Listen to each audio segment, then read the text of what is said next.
Hello student, कैसे हैं आप लोग। उम्मीद करती हूँ कि ठीक होंगे और आप लोगों का जो जेट का जो प्रिपरेशन चल रहा होगा वो बहुत ही अच्छे से चल रहा होगा। ठीक है ना। तो आज का जो क्लासेस है ना, ये आपका यूनिट नंबर सेकंड है। ठीक है, यूनिट लिखना भूल गई। ये आपका यूनिट नंबर सेकंड है। तो आज क्लासेस थोड़ा लंबा चलेगा, थोड़ा यानी कि जब तक सारा आज का जो यूनिट नंबर 2 है ये जब तक खत्म नहीं हो जाता तब तक इसका क्लासेस चलेगा, यानी कि थोड़ी लंबी चलेगी। ठीक है ना।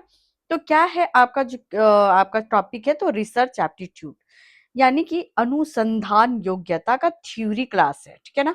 तो आपका क्या होगा कि वन क्लास में तो कंप्लीट नहीं होगा। ठीक है ना।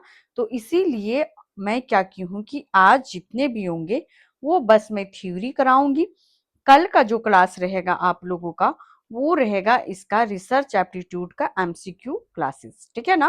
तो 2 क्लासेस लगेंगे और आपका जो एग्जाम है वो 29 मार्च है। किसका? तो आपका जेट का, झारखंड एलिजिबिलिटी टेस्ट का। ठीक है। और जो आपके बेट वाले हैं, जो आपके बिहार एलिजिबिलिटी टेस्ट वाले, यूजीसी नेट वाले हैं, इनका अभी एग्जाम डेट नहीं आया है। बट क्या है कि आपको भी ये पढ़ना पड़ेगा। ठीक है ना। तो जेट वाले हैं वो लोग, आप लोग प्लीज क्लासेस को प्रॉपर वे में लीजिएगा। थ्योरी क्लासेस है, यहाँ से आपके 5 क्वेश्चंस पूछे जाएंगे। जो आज के क्लासेस होगा सिर्फ 5 क्वेश्चंस आपका पूछा जाएगा। ठीक है ना। तो आपके पास क्या है कि जो झारखंड एलिजिबिलिटी टेस्ट वाले, आपके पास जो टाइम है वो बहुत ही, अभी का जो टाइम चल रहा है वो क्रुशियल चल रहा है, बिकॉज की 29 जो मार्च है वो बहुत ही नियरेस्ट है। ओके। तो प्लीज आप लोग से रिक्वेस्ट है कि क्लासेस को लीजिए, और अगर आप लोग क्लासेस को प्रॉपर वे में नहीं ले रहे हैं तो ये आपकी गलती है। ठीक है ना। मेरा है कि मैं आपको क्लासेस को प्रॉपर वे में प्रोवाइड करवा दे रही हूँ। आपकी रिस्पॉन्सिबिलिटी है कि क्लासेस को पढ़ो, क्योंकि मैं देख रही हूँ कि बच्चे क्या कर रहे हैं आप लोग, कि आप लोग क्लासेस को देखते हैं बट क्या तो लाइक सब्सक्राइब और शेयर नहीं करते हैं। तो अगर क्लासेस आपको अच्छा लगता है तो प्लीज लाइक करने में क्या जाता है आप लोगों को। ठीक है। और बहुत स्टूडेंट क्लासेस को देख रहे हैं। ठीक है ना। क्लासेस को बहुत सारे स्टूडेंट देखते हैं बट क्या है कि लाइक किए बगैर चले जाते हैं। बट कोई बात नहीं। और क्या करो आप लोग कि जो आपका जो वैप्स अकेडमी है, हमारा जो ये चैनल है variety of exam patterns with जो स्ट्रैटेजी चैनल यानी वैप्स अकेडमी। ठीक है। इसको क्या कीजिए आप लोग तो सब्सक्राइब कर लीजिए, और जितने भी आपके फ्रेंड्स हैं, फैमिलीज हैं, उन लोगों को भी आप शेयर कर सकते हैं। क्लासेस को सब्सक्राइब करवाइए। ठीक है ना। हमारा जो टेलीग्राम लिंक है ये है आपका वैप्स अकेडमी 24, ये हमारा टेलीग्राम लिंक है। यहाँ पे आप जाइएगा तो आपको क्या मिलेगा कि जितने भी क्लासेस का नोटिफिकेशंस होते हैं वो क्लासेस आपको सबसे पहले टेलीग्राम में आपको भेज दिया जाता है। वहां से भी आप क्लासेस को देख सकते हैं डेली, अगर आपका फोन में नोटिफिकेशंस नहीं आते हैं तो। ठीक है ना। तो आप लोग क्या करो कि जो आपका जो जेट है और आपका बेट है, बहुत ही आपका जो यूजीसी जो नेट है ये तो हर साल 2 टाइम्स कंडक्ट करवाया जाता है, बट ये जो दोनों है ये बहुत ही टाइम लेता है। ठीक है ना। तो खास करके जेपीएससी जेट वाले हैं तो प्लीज आप लोग को अगर असिस्टेंट प्रोफेसर गवर्नमेंट वाला बनना है, पीएचडी करना है, तो प्लीज इस पे आप लोग फोकस्ड रहो। ठीक है ना। कि बहुत टाइम बाद आया है तो इसकी आने की अगली पॉसिबिलिटी क्या है उसकी कोई गारंटीज नहीं है। ठीक है ना। तो क्लासेस लंबा चलेगी, तो चलिए देखते हैं कि आपका जो रिसर्च एप्टीट्यूड में क्या है। तो सबसे फर्स्ट ऑफ ऑल देखते हैं हम लोग कि रिसर्च का मीनिंग क्या होता है, रिसर्च होता क्या है। ठीक है। तो पहला क्या देखना हमें कि रिसर्च होता क्या है। तो रिसर्च एक क्या है, तो systematic, scientific and objective investigation to describe new facts. याद रखिए क्या डिस्क्राइब करता है ये, तो आपका new facts, verify existing knowledge and solve problems. ठीक है। रिसर्च का मतलब ही होता है कि जो व्यवस्थित और उद्देश्यपूर्ण अध्ययन किया जाता है किसमें, जो आपका रिसर्च में। ठीक है। जिसका मेन मोटिव होता है यानी कि मेन जिसका उद्देश्य होता है कि नए तथ्यों की खोज करना। ठीक है। यानी कि नए तथ्यों की खोज करना। आप लोग जेट यानी Jharkhand eligibility test, Bihar eligibility test अगर दे रहे हैं तो आपको ये सब चीजें पता होगा कि आपको पीएचडी करना है तो आपको पीएचडी में क्या करना रहता है, तो रिसर्च करना रहता है। ठीक है। वन टॉपिक दे दिया जाता है उसमें क्या, तो कुछ न्यू तरह से आपको लिखना पड़ता है, ठीक है ना? यानी कि पुराने ज्ञान की पुष्टि करना और समस्याओं को समाधान करना क्या कहलाता है? तो आपका रिसर्च कहलाता है, ठीक है? देखते हैं आपका की पॉइंट्स ऑफ रिसर्च। तो इसके की पॉइंट्स क्या क्या होते हैं? तो पहला जो आप देख सकते हैं कि ये यह क्या है आपका? तो ये आपका it is a careful investigation, use scientific methods, generates new knowledge, ठीक है? Example, studying the effects of online education on student performance, ठीक है? जैसे मैं अभी देख रही हूँ कि जो भी ऑनलाइन शिक्षण का छात्रों की उपलब्धिता का आपका प्रभाव का अध्ययन कहलाता है, ठीक है? देखिए, आपका जो आज का जो क्लास है ना, ठीक है ना, इसमें क्या है कि बोथ लैंग्वेजेस में मैं प्रोवाइड करवाई हूँ, ठीक है ना? या तो मैं इंग्लिश पढ़ दूंगी या तो मैं आपको हिंदी पढ़ दूंगी, क्योंकि अगर मैं दोनों लैंग्वेजेस को अगर मैं पढ़ने लगी तो टाइम क्या होगा कि और भी ज्यादा चला जाएगा, ठीक है ना? और आप लोग क्लासेस अगर लंबा लगेगा तो आप लोग क्या करना, 1.5x के स्पीड से क्लासेस को आप लोग देख सकते हो, ठीक है? इससे मुझे कोई इश्यू नहीं रहेगा। खास करके 20 मार्च को जो एग्जाम है वो बहुत ही ज्यादा नियरेस्ट है, तो आप लोग टाइम बर्बाद थोड़ा कम किया करो, ठीक है? तो की पॉइंट्स में देख सकते हैं कि यह एक संगठित अध्ययन होता है, इसमें वैज्ञानिक विधि का उपयोग किया जाता है। इसका उद्देश्य क्या होता है? तो नया ज्ञान का उत्पन्न करना, ठीक है? नेक्स्ट देखते हैं कि इसका कैरेक्टरिस्टिक्स ऑफ रिसर्च, ठीक है? इसका क्या क्या कैरेक्टरिस्टिक्स देखने को मिलता है, ठीक है? तो देखते हैं कि पहला होता है क्या, कौन सा कैरेक्टरिस्टिक? तो यानी कि व्यवस्थित, ठीक है? यानी कि आपका सिस्टमैटिक होता है, जो क्रमबद्ध चरणों में होता है, यानी कि फॉलो ऑर्गेनाइज्ड स्टेप, ठीक है? एक आपका क्रमबद्ध यानी कि एक ऑर्गेनाइजेशन ऑर्गेनाइज तरीके से उसका रिसर्च का स्टेप को क्या किया जाता है? तो फॉलो किया जाता है, ठीक है ना? सेकंड क्या होता है इसका? एग्जेक्टिव। जो ऑब्जेक्टिव्स होते हैं क्या होते हैं? तो फ्री फ्रॉम पर्सनल बायस, ठीक है? यानी कि आपका व्यक्तिगत पक्षपात इसमें नहीं किया जाता, ये बायसनेस्ड नहीं होता है इसका रिसर्च का ऑब्जेक्ट, ये कैरेक्टरिस्टिक्स में, ठीक है? यानी कि निष्पक्ष होता है। नेक्स्ट क्या है आपका? वैज्ञानिक, यानी कि साइंटिफिक में होता है क्या? तो वैज्ञानिक पद्धति पर क्या होता है? तो आधारित होता है, यानी कि ये साइंटिफिक मेथड से ये के बेस में किया जाता है, ठीक है?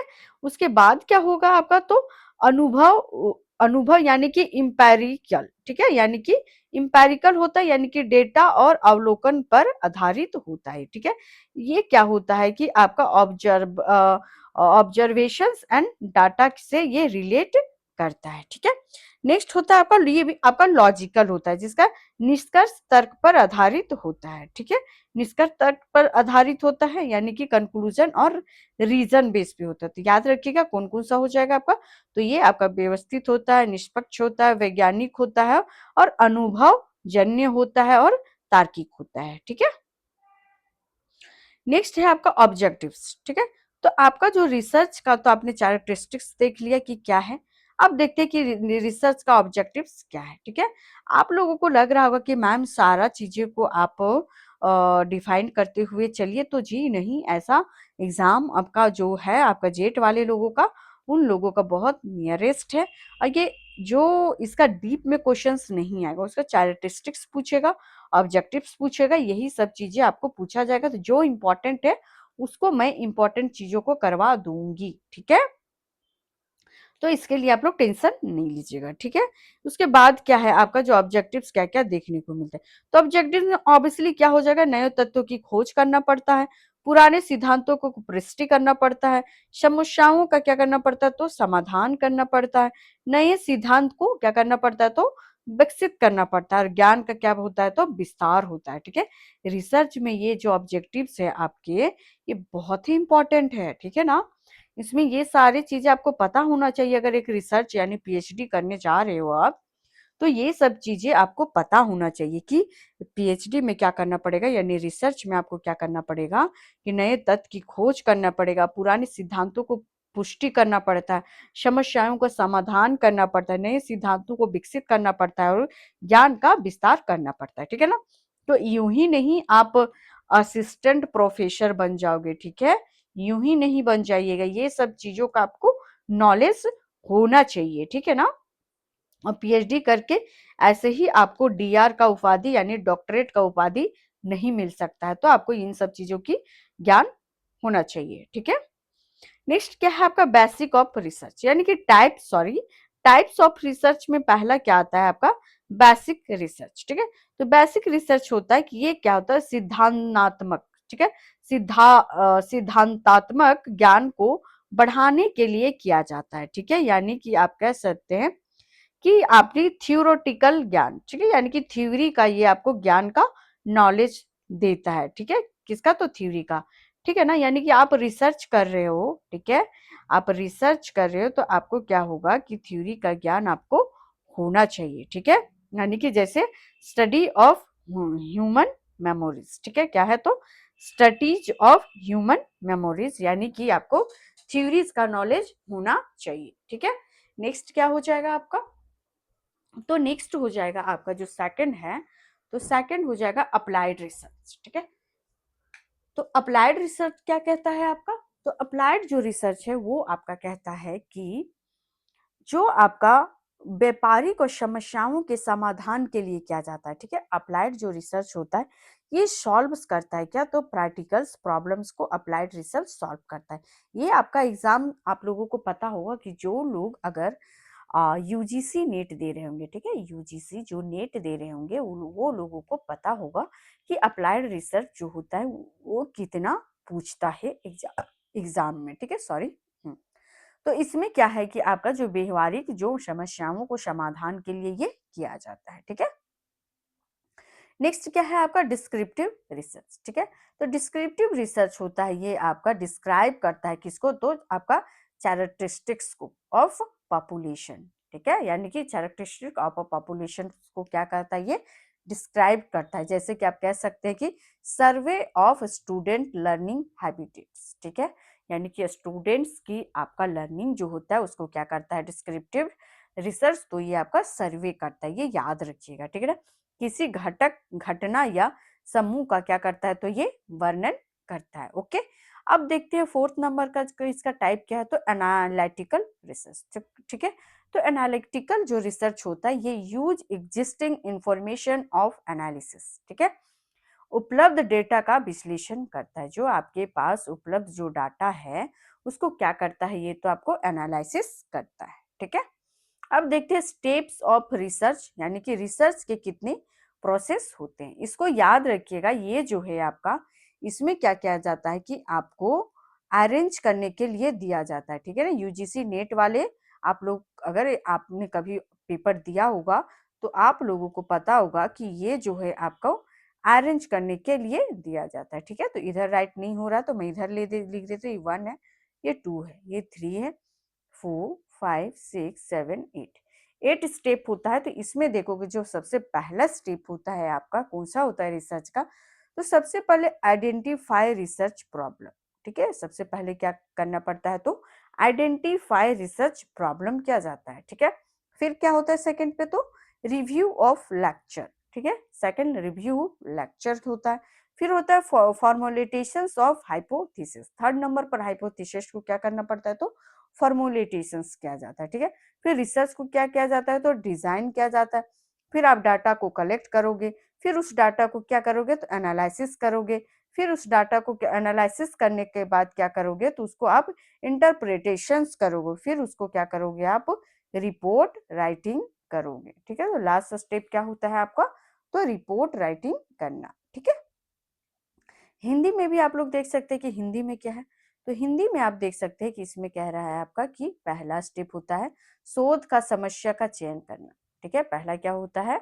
तो शोध का जो समस्या होता है इसको चयन किया जाता है, साहित्य का समीक्षा किया जाता है, परिकल्पना का निर्माण किया जाता है, शोध का डिजाइन बनाया जाता है, डेटा का संग्रह किया जाता है, फिर डेटा को विश्लेषण किया जाता है, परिणाम की व्याख्या किया जाता है, रिपोर्ट का लेख किया जाता है, ठीक है। ये रिसर्च के क्या होते हैं? तो स्टेप्स होते हैं, ठीक है।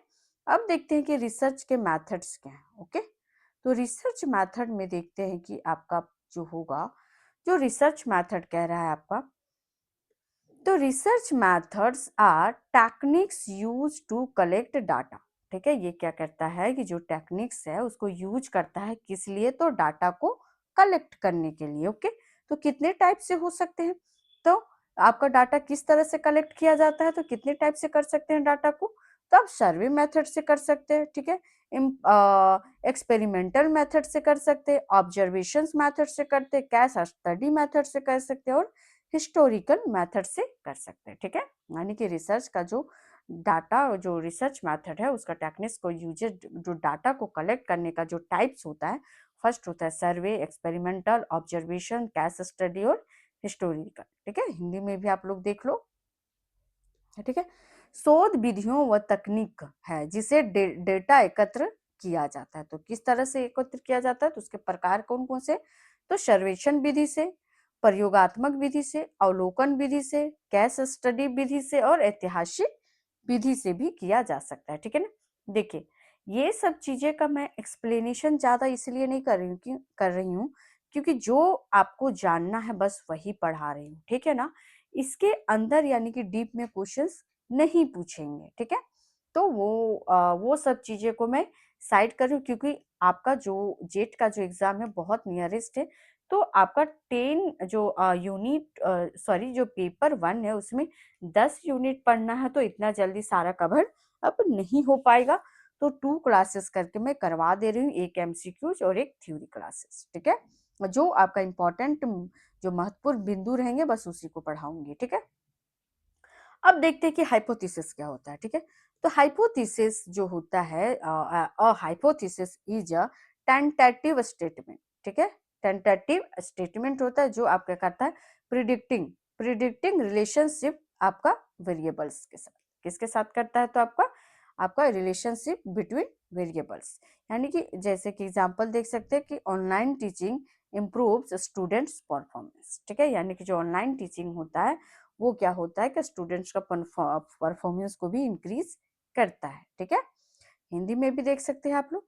तो जो परिकल्पना एक अस्थाई कथन है जो दो चर यानी कि दो वेरिएबल के बीच के संबंध को क्या बताता है, जो हाइपोथेसिस होता है वो दो वेरिएबल्स के यानी कि दो रिलेशनशिप्स को ये बताता है, दो वेरिएबल्स के रिलेशन के वेरिएबल्स को आपका क्या बताता हो, दोनों के संबंध को बताता है, ठीक है ना। और जैसे कि ऑनलाइन शिक्षा में छात्रों की उपलब्धि को बढ़ाती है, ठीक है। जो ऑनलाइन शिक्षा होता है उसमें छात्रों की उपलब्धि को क्या करता है, तो ये बढ़ाता है, ठीक है। वेरिएबल्स इन रिसर्च, ठीक है। तो आपके जो चर हैं, जो वेरिएबल्स हैं, उसको देखते हैं कि क्या है। तो वेरिएबल्स क्या होते हैं इसको देखते हैं। तो डिपेंडेंट वेरिएबल्स, ठीक है, काउजेस, ठीक है। डिपेंडेंट जो होते हैं वेरिएबल्स वो एक काउजेस होते हैं, ठीक है। यानी कि स्वतंत्र वेरिएबल जो होता है वो एक कारण है, ठीक है। क्या ये है, ये आपका एक कारण है, ठीक है। आश्रित चर क्या होता है, ये आपका प्रभाव को बताता है, ठीक है। देखो, इंडिपेंडेंट होता है, जो इंडिपेंडेंट जो वेरिएबल होता है वो क्या है, एक आपका कारण है। बट जो डिपेंडेंट वेरिएबल होता है ये इफेक्ट करता है, यानी कि प्रभाव डालता है। उदाहरण के लिए जैसे देख सकते हैं कि शिक्षण विधि छात्र की उपलब्धता, ठीक है। जैसे कि कह सकते हैं कि कारण, जैसे कि आपका जो मैं क्लास ले रही हूँ, ठीक है, आप लोगों का जो मैं क्लास ले रही हूँ उसमें क्या है कि शिक्षण मैं करवा रही हूँ, ठीक है। शिक्षण जो है आप लोगों का मैं करवा रही हूँ, तो इसका जो इफेक्ट होगा ये आप लोगों में पड़ेगा, ठीक है ना। अगर इफेक्ट आप लोगों में अच्छा रहा तो क्या होगा कि छात्रों की क्या हो जाएगा कि उपलब्धता बढ़ेगी कि हाँ, मैम जो पढ़ाती हैं वो बहुत ही अच्छे से समझ में आता है। तो क्या करोगे आप लोग कि हमारा जो भी क्लासेस रहेगा उसको आप लोग कभी मिस नहीं करोगे, ठीक है ना। और क्लासेस को क्या करोगे, तो प्रॉपर वे में लोगे, ठीक है। चलिए देखते हैं कि आपका फिर नेक्स्ट क्या है। आई होप आप ये समझ चुके होंगे।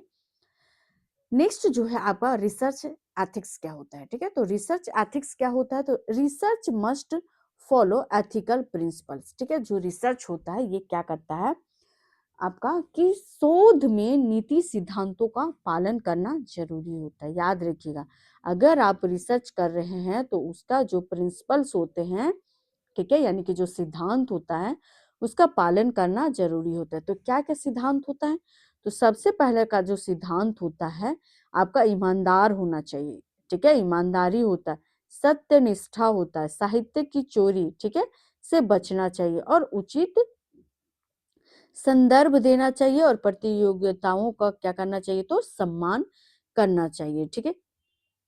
यानी कि आप कह सकते हैं कि हॉनेस्टी, इंटीग्रिटी, अवॉइड प्लागियरिज्म और आपका प्रॉपर आपका क्या हो जाना चाहिए, तो सिटाइजेशन होना चाहिए, होना चाहिए, ठीक है। और क्या होना चाहिए, तो रिस्पेक्ट, ठीक है। क्या हो जाना चाहिए, तो रिस्पेक्ट पार्टिसिपेशन होना चाहिए, ठीक है। तो यानी कि इसको देख सकते हैं कि आपका जो रिसर्च एथिक्स होना होता है उसमें आपको क्या देखा जाता है कि लॉयलिटी मांगता ही मांगता, ठीक है ना। तो आई होप ये सब चीजें जो है आपका ये इम्पोर्टेंट है, ठीक है, इम्पोर्टेंट है। तो इसमें क्या होगा कि जो इम्पोर्टेंट पॉइंट है उसको मैं कलेक्ट करके आप लोगों के लिए लाई हूँ। तो आप लोग क्या करो कि इसको प्रॉपर वे में स्टडी करो, ठीक है ना।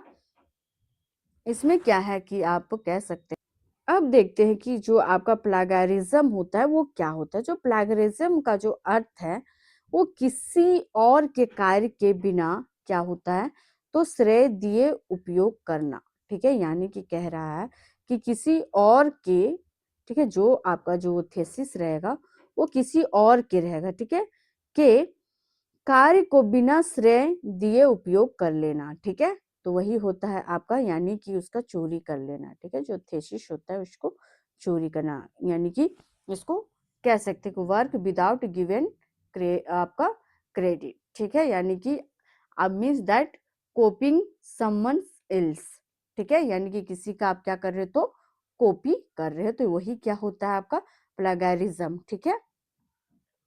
नेक्स्ट है आपका रिसर्च पेपर क्या होता है। तो रिसर्च पेपर में क्या क्या सबसे ज्यादा देखने को मिलता है कि अगर आपने रिसर्च कर लिया है तो उसके जो रिसर्च पेपर होते हैं उसमें कितने स्टेप को और फॉलो करना पड़ेगा, ठीक है।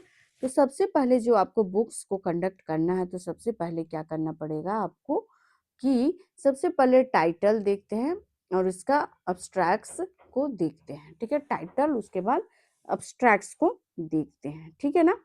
तो इसमें हो जाएगा कि आपका जो हो जाएगा आपका शीर्षक होता है, ठीक है। फिर क्या होता है आपका सार यानी कि अब्स्ट्रैक्ट्स होता है। फिर उसका क्या देखने को मिलता है, तो परिचय देखने को मिलता है। फिर कार्य प्रणाली, फिर उसका परिणाम होता है, फिर चर्चा किया जाता है, फिर निष्कर्ष के संदर्भ में इसको देखा जाता है, ठीक है। तो ये सारे आपके क्या हो जाएंगे, तो स्टेप हो जाएंगे, ठीक है ना। यानी कि कंक्लूजन, ठीक है। लास्ट क्या हो जाएगा, कंक्लूजन मिलता है, फिर उसको रेफरेंसेस किया जाता है, ठीक है। देखिए ये सब चीजें ना बेसिक है, तो ये सब चीजें आप लोगों को भी थोड़ा बहुत तो नॉलेज होना चाहिए, ठीक है ना। क्योंकि पीजी कंप्लीट किए हुए स्टूडेंट हो तो बेसिक चीजें तो थोड़ी ज्ञान होनी चाहिए आप लोगों को भी, ठीक है ना। देखते हैं कि आपका जो नमूनाकरण है यानी कि सैम्पलिंग, सैम्पलिंग क्या होता है, ये आपका इम्पोर्टेंट है, ठीक है ना। ये आपका क्या हो जाएगा, इम्पोर्टेंट क्वेश्चंस हो जाएगा, ठीक है। क्यों, क्योंकि सैम्पलिंग आपको आता है क्वेश्चंस में, ठीक है। देखते हैं sampling is the process of selecting a small groups, ठीक है, from the population to represented the entire population, ठीक है। जैसे कि एग्जाम्पल देख सकते हैं कि क्या कह रहा है कि अगर छात्रों में से 100 छात्रों का चयन किया जाए, 1000 छात्रों में से 100 का चयन किया जाना है, ठीक है। जैसे कि आप लोग देखते होंगे कि कहीं पे कंपटीशन होता है, ठीक है ना, कंपटीशन होता है, उसमें क्या होता है आप देखते होंगे कि 1000 मान लो कि उतना नहीं, ठीक है, 50 स्टूडेंट, 100 स्टूडेंट रहेंगे, ठीक है। तो 100 स्टूडेंट्स में आप लोगों को क्या करना रहेगा कि आपको 20 स्टूडेंट को सेलेक्ट करना रहेगा, ठीक है, 100 में 20 को, ठीक है। तो जिन स्टूडेंट का 20 स्टूडेंट्स का परफॉर्मेंस अच्छा रहेगा तो इन हंड्रेड्स में से क्या किया जाएगा, तो उनको नमूनाकरण यानी कि सैम्पलिंग करके उनको ये चुना जाएगा, यानी कि बेस्ट परफॉर्मेंस के तौर पे। जैसे कि कह सकते हैं कि नमूनाकरण सैम्पलिंग वह प्रक्रिया है जिसमें जनसंख्या यानी पॉपुलेशन में एक छोटा सा प्रतिनिधि समूह चुना जाता है, ठीक है। यानी कि बहुत सारे 1000 में, जैसे 1000 में 100 छात्रों का क्या किया गया है, तो चयन किया गया है, ठीक है ना। जैसे कि अभी देख रहे होंगे कि एमबीए वाले स्टूडेंट है, ठीक है। एमबीए वाले अगर स्टूडेंट होंगे तो उन लोगों को क्या होता है कि उन लोगों को आपका कॉलेज के द्वारा भी आप लोगों को सेलेक्ट किया जाता है, यानी कि आपके कॉलेज में आते हैं तो आपको सेलेक्ट करके आपको प्रोवाइड करवाया जाता है पैकेज कि हाँ लास्ट ईयर में कि कितने स्टूडेंट को सेलेक्ट करना है, ठीक है ना। तो अगर आपके कॉलेज में 270 स्टूडेंट्स हैं तो उसमें से इंटरव्यू वगैरह बहुत कुछ लिया जाता है, क्वेश्चंस वगैरह पूछे जाते हैं, उनमें से सेलेक्ट करके 20 स्टूडेंट्स को ले जाया जाता है अपने, हर बहुत सारे कंपनीज आते हैं, ठीक है, एमबीए करने वाले लोगों को, ठीक है। देखते हैं कि आपका टाइप ऑफ सैम्पलिंग क्या आता है। तो टाइप ऑफ सैम्पलिंग में पहला देखते हैं कि आपका प्रोबेबिलिटी आपका सैम्पलिंग आता है। तो प्रोबेबिलिटी सैम्पलिंग में होता है कि every member has equal chance to selection, ठीक है। सारे मेंबर का क्या होता है, चांस होता है कि इक्वल चांसेस मिल दिया जाता है सिलेक्शन का, ठीक है। टाइप क्या होता है इसका आपका प्रोबेबिलिटी सैम्पलिंग का। तो पहला होता है सिंपल रैंडम सैम्पलिंग। सेकंड क्या होता है आपका स्ट्रेटिफाइड सैम्पलिंग, ठीक है। थर्ड क्या हो जाएगा आपका सिस्टमैटिक सैम्पलिंग। और फोर्थ क्या होता है आपका क्लस्टर सैम्पलिंग। तो याद रखिएगा आपका जो सैम्पलिंग होता है, ठीक है, उसका दो आपका मिलने को दिख प्रोबेबिलिटी सैम्पलिंग में आपको देखने को मिलेगा चार, ठीक है, चार देखने को मिलेगा। तो इसको जरूर याद रखिएगा, कंफ्यूज करता है प्रोबेबिलिटी सैम्पलिंग और नॉन प्रोबेबिलिटी सैम्पलिंग में, ठीक है। तो क्या होता है, सिंपल आता है और स्ट्रेटिफाइड आता है और सिस्टमैटिक आता है, क्लस्टर सैम्पलिंग आता है किसमें, तो प्रोबेबिलिटी सैम्पलिंग में, ठीक है। तो इसमें है आपका जो प्रोबेबिलिटी जो सैम्पलिंग है, इसमें प्रत्येक सदस्य चुने जाने के लिए समान संभावना होता है, यानी कि इक्वल यहाँ पे पॉसिबिलिटी देखा जाता है, ठीक है। तो इसमें पहला है आपका सरल, ठीक है, आप देख लो, स्तरीकरण और आपका प्राणी लेवध होता है और क्लस्टर होता है, ठीक है। सेकंड होता है नॉन प्रोबेबिलिटी सैम्पलिंग। दो सैम्पलिंग होता है, एक प्रोबेबिलिटी होता है, एक नॉन प्रोबेबिलिटी होता है। नॉन प्रोबेबिलिटी का मतलब होता है आपका इसमें आपका चयन नहीं होता है, ठीक है ना। देखो प्रोबेबिलिटी ही मतलब आप समझ लो ना कि प्रोबेबिलिटी है, यानी कि आपका उम्मीद है कि इसमें आपका सिलेक्शन होगा। नॉन प्रोबेबिलिटी में है कि आपका इसमें नहीं होने का भी चांसेस देखा जाता है। तो इसका जो टाइप आप कह सकते हैं, किसके जो टाइप है, कौन कौन से हैं। तो पहला है आपका कौन सा हो जाएगा, तो सुविधा हो जाएगा, निर्णय हो जाएगा, कोटा हो जाएगा, स्नोबॉल हो जाएगा। ये आपको बहुत पूछता है, ये जो है आपका, चलिए यहाँ से दिखाते हैं इंग्लिश वाले से। क्योंकि इंग्लिश और हिंदी का जो आपका आता है ना लिखा हुआ, वो सेम ही रहता है, ठीक है, वो कुछ अलग नहीं रहता, वो दोनों सेम ही रहता है। तो देखते सिलेक्शन इज नॉट रैंडम, याद रखिएगा, नॉन प्रोबेबिलिटी है, उसमें रैंडम नॉट रैंडम सिलेक्शन होता है, बट प्रोबेबिलिटी होता है जिसमें सिलेक्शन का आपका अपॉर्चुनिटी यानी कि चांसेस होती है, ठीक है। आपका क्या हो जाएगा, क्या कन्वीनियंस सैम्पलिंग हो जाएगा, जजमेंट सैम्पलिंग हो जाएगा, क्वार्टर सैम्पलिंग हो जाएगा, स्नोबॉल सैम्पलिंग हो जाएगा, ठीक है। ये सब चीजें आप लोगों को अगर पहले से प्रिपरेशन कर रहे होंगे, ठीक है, क्योंकि मैं तो बहुत ज्यादा बेसिक क्लासेस नहीं हूँ, क्योंकि एक अगर रिसर्च का क्लास कंप्लीट करने में एटलीस्ट आपको कितना तो 4 आपका क्लासेस लेना पड़ेगा, ठीक है ना। एक यूनिट का एटलीस्ट 4 क्लास आपको नीड होगी ही होगी, अगर प्रॉपर वे में मैं स्टडी करवाऊँ आप लोगों को तो, ठीक है ना। बट आज का जो क्लासेस है सिर्फ सिंगल क्लास है, ठीक है ना, थ्योरी का जो क्लास रहेगा ये आपका क्या रहेगा, तो सिंगल क्लास रहेगा, ठीक है ना। तो इसमें रहेगा कि आपका सारी चीजें कवर करवा दूंगी, but point wise to the point wise सारी चीजें को मैं कवर अप करवा दूंगी, ठीक है। तो देखते हैं कि आपका आगे का क्या है। तो नॉन प्रोबेबिलिटी सैम्पलिंग है, सिलेक्शन इज नॉट रैंडम, जिसमें आपका कन्वीनियंस आता है, हाँ, आपका प्रोबेबिलिटी दिया रहेगा, नॉन प्रोबेबिलिटी दिया रहेगा, इसमें सेलेक्ट करना रहेगा कि ऑप्शन दे दिया जाएगा कि कन्वीनियंस दिएगा, जजमेंट दिया जाएगा, फिर आपको ये दोनों नहीं दिया जाएगा और प्रोबेबिलिटी सैम्पलिंग का दिया जाएगा, तो उसमें सेलेक्ट करना रहेगा जिसमें से कौन सा प्रोबेबिलिटी सैम्पलिंग है वो आपको सेलेक्ट करना पड़ेगा, ठीक है। तो ये सब चीजों को याद रखिएगा, ठीक है।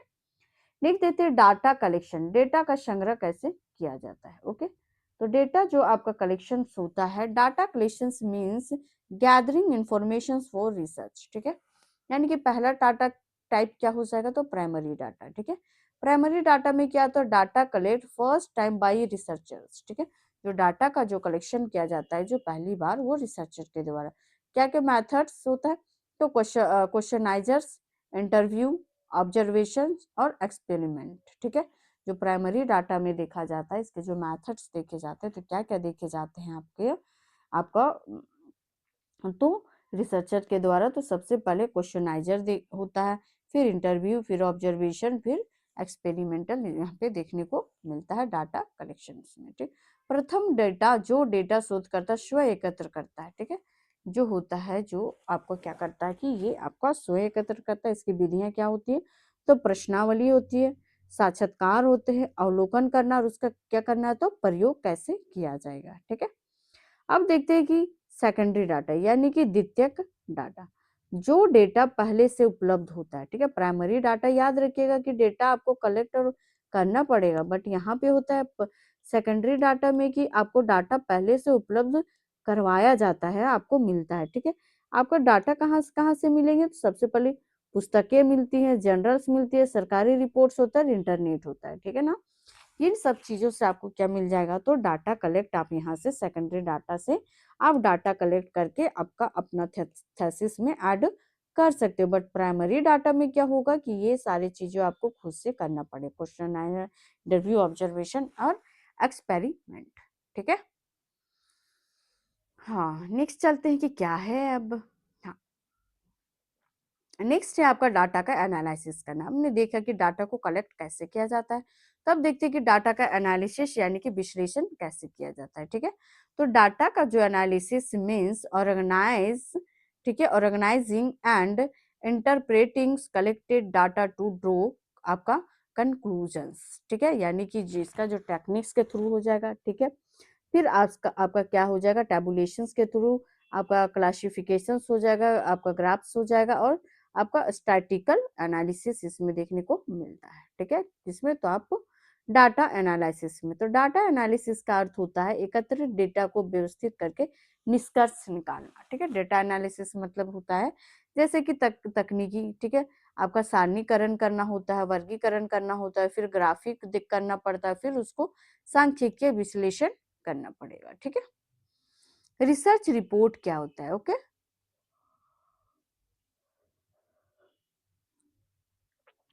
हाँ, तो पढ़िए आप लोग कि रिसर्च रिपोर्ट होता क्या है। ठीक है, तो रिसर्च जो रिपोर्ट होता है ये आपका क्या करता है कि आपका final presentations of research finding, जो आपका जो रिसर्च रिपोर्ट होता है ये आपका फाइनल होता है। ठीक है, फाइनल प्रेजेंटेशंस होता है, जैसे कि इसका टाइप देख सकते हैं कि ये क्या है कि टेक्निकल जो रिपोर्ट होता है, आपका पॉपुलर रिपोर्ट होता है, थीसिस यानी कि आप कह सकते हैं कि डिसर्टेशंस होता है। ठीक है, फिर रिसर्च का आर्टिकल्स भी यहीं पे आपको देखना पड़ेगा, कहाँ पे, तो रिसर्च रिपोर्ट में। ठीक है, शोध रिपोर्ट अनुसंधान के अंतिम परिणामों को प्रस्तुत करता है, जैसे कि प्रकार में तकनीकी रिपोर्ट, लोकप्रिय शोध प्रबंधन और शोध लेख होता है।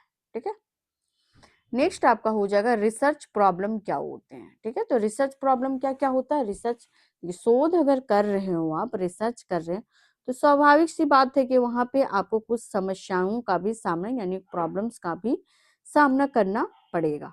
ठीक है, तो किस तरह से, तो देख सकते हैं कि जो शोध समस्या वह प्रश्न है जिसे वैज्ञानिक अध्ययन द्वारा हल करना होता है। ठीक है, यानी कि जो भी आपके रिसर्च प्रॉब्लम्स के क्वेश्चंस और issues that ends investigations. Example, why do students perform poorly in mathematics? यानी कि क्या गणित में छात्रों का प्रदर्शन कमजोर क्यों है। ठीक है ना, ये आपका क्या बताता है कि आपका शोध में समस्या को बताता है। ठीक है, अब देखते हैं क्राइटेरिया ऑफ गुड रिसर्च। एक अच्छे शोधकर्ता का आपका क्या क्राइटेरिया होता है, तो इसमें देखते कि जो सबसे पहला होता है ये आपका गुड रिसर्च शुड बी, क्या क्या आएगा आपका, तो आपका सिस्टमैटिक होना चाहिए, वाइल्ड होना चाहिए, रिलायबल होना चाहिए, ऑब्जेक्टिव होना चाहिए और लॉजिकल होना चाहिए। अच्छे शोध की जो विशेषताएं होती है, शोध में आप देखेंगे कि अगर आपका शोध व्यवस्थित नहीं है तो वो अच्छा नहीं माना जाता है। ठीक है, तो आपका क्या होना चाहिए, तो ये व्यवस्थित होना चाहिए और आपका वेद यानी कि वैलिड होना चाहिए और विश्वसनीय होना चाहिए, यानी कि रिलायबल होना चाहिए, निष्पक्ष होना चाहिए और आपका तार्किक होना चाहिए। ठीक है, नेक्स्ट है आपका कौन सा हो जाएगा, तो हाइपोथेसिस यानी कि परिकल्पना। ठीक है, हाइपोथेसिस क्या होता है अभी जस्ट अभी थोड़ा देर पहले बताएं, बट अगेन एक बार फिर देखते हैं। बेहतरीन शिक्षा विधि छात्रों को प्रदर्शन को क्या करता है, तो बढ़ाती है। परिकल्पना हाइपोथेसिस के अस्थायी कथन या अनुमान है जो दो या अधिक चार्यों के बीच के संबंध को बताता है जिसे परीक्षण किया जा सकता है। ठीक है, कैरेक्टरिस्टिक्स ऑफ देखते हैं।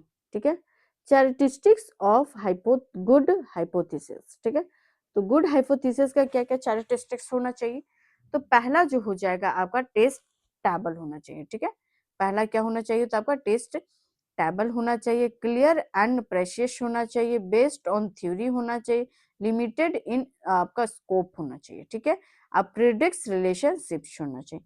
अच्छी परिकल्पना का जो विशेषताएं होता है, परीक्षा योग स्पष्ट और सटीक, सिद्धांत पर आधारित हो, आपका सीमित दायरे में हो और संबंध के अनुमान को बताती हो। ठीक है, तो ये चीज आप लोग को स्पष्ट है। परीक्षा योग जैसे मैं जो आप लोगों का रिसर्च का पढ़ा रही हूँ, रिसर्च एप्टीट्यूड यूनिट नंबर 2 का ले रही हूँ, तो मैं और भी फालतू चीजें आके आपको पढ़ा सकती थी। ठीक है ना, बट मैं सिलेबस के अकॉर्डिंग पढ़ा रही हूँ। मुझे जितना पढ़ाना है और जो परीक्षा में आएगा वही मैं आप लोगों को पढ़ा रही हूँ। ठीक है, स्पष्ट और सटीक तरीके से भी आपको ये बता रही हूँ कि ये जो टॉपिक है ये वेरी वेरी इंपॉर्टेंट है, ये टॉपिक उतना नहीं आएगा। ये आपका क्या बताता है? तो स्पष्ट और सटीक बताता है। ठीक है, यही सब चीजें हैं क्या? तो कैरेक्टरिस्टिक्स ऑफ गुड हाइपोथेसिस। ठीक है, टाइप ऑफ हाइपोथेसिस क्या होता है? तो देखते हैं, ये जो चैप्टर है आपका टाइप्स ऑफ हाइपोथेसिस, ये आपका सबसे इंपॉर्टेंट अभी तक का। ठीक है, मोस्ट इंपॉर्टेंट है ये। ठीक है, बहुत ही ज्यादा इंपॉर्टेंट टॉपिक है ये। तो इसमें जो है आपका टाइप ऑफ हाइपोथेसिस जो फर्स्ट आता है, ये आपका आता है नल हाइपोथेसिस। ठीक है, नल हाइपोथेसिस को कैसे आप इसको डिकोड कर देते हैं, किया जाता है, तो H0 से H0 रहेगा, तो समझ जाना कि रिसर्च में कि ये आपका नल हाइपोथेसिस है। ठीक है, जैसे कि देख सकते हैं कि स्टार्टेड्स ऑन रिलेशनशिप बिटवीन वेरिएबल्स। ठीक है, यानी कि जो आपके चर होते हैं उसके रिलेशनशिप्स को ये दिखाता है। ठीक है, ये है कि शून्य परिकल्पना। ठीक है, नल हाइपोथेसिस इसे कहा जाता है दो चरों के बीच का कोई संबंध को नहीं है। ठीक है, यानी कि संबंध को क्या करता है? अच्छा, यहाँ पे स्टार्टेड नो रिलेशन, हम नो नहीं पढ़े थे। ठीक है ना, बट कोई नहीं, यहाँ पे मैं नोटिस कर ली कि ये संबंध को नहीं बताता है। ठीक है ना, जैसे कि देयर इज नो इफेक्ट्स और of online learning on performance, online शिक्षा का प्रदर्शन पर कोई प्रभाव नहीं पड़ता है। जैसे कि मैं एग्जाम्पल के थ्रू अभी मैं कह सकती हूँ कि मैं आप लोगों को ऑनलाइन एजुकेशन करवा रही हूँ, बट क्या है कि इसका आप लोगों में कोई प्रभाव नहीं पड़ रहा है। तो ये मुझे कैसे पता चल रहा है? तो मुझे इसलिए पता चल रहा है कि लास्ट जो क्लासेस हुए हैं उसमें मैं बहुत सारे क्वेश्चंस आप लोगों से पूछी हूँ। ठीक है ना, तो उनमें से कोई भी आपने आंसर नहीं दिया है। तो ये क्या हुआ कि मेरा जो परफॉर्मेंस, मेरा जो प्रदर्शन है, शायद आप लोगों को प्रभाव नहीं पड़ रहा है। ठीक है ना, इफेक्ट नहीं पड़ रहा है कि मैं इतना एफर्ट करने के बाद भी आप लोग क्या कर रहे हैं कि लाइक भी नहीं कर रहे हैं और ना फीडबैक दे के जाते हैं। तो वही है आपका क्या? तो नल हाइपोथेसिस। ठीक है, फिर सेकंड है आपका अल्टरनेटिव हाइपोथेसिस। ठीक है, तो अल्टरनेटिव जो नल हाइपोथेसिस का जो अल्टरनेटिव जो हाइपोथेसिस आता है, ये है आपका आपका states there a relationship between variables. ठीक है, जो H1 होता है ये आपका क्या कहता है कि रिलेशनशिप को बताता है। बच्चे जो होता है वो आपका रिलेशनशिप को नहीं बताता है। ठीक है,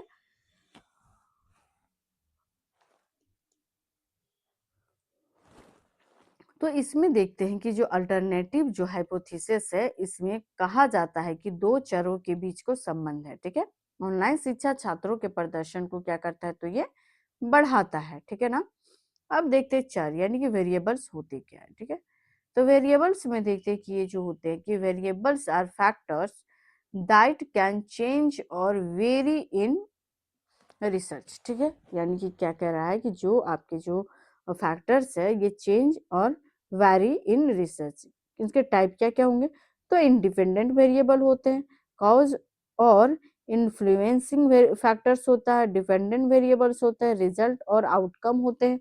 एग्जाम्पल टीचिंग मेथड, याद रखिएगा ये जो वेरिएबल्स होते हैं। तो एग्जाम्पल टीचिंग मेथड हो जाएगा, तो किससे? तो आपके स्टूडेंट का अचीवमेंट बताता है। ठीक है, तो स्टूडेंट का अचीवमेंट, स्टूडेंट ने क्या हासिल किया, ठीक है, वो बताता है आपका क्या? तो वेरिएबल्स। ठीक है, यानी कि टीचर और स्टूडेंट का क्या? तो दो लोगों का रिलेशनशिप्स को, ठीक है।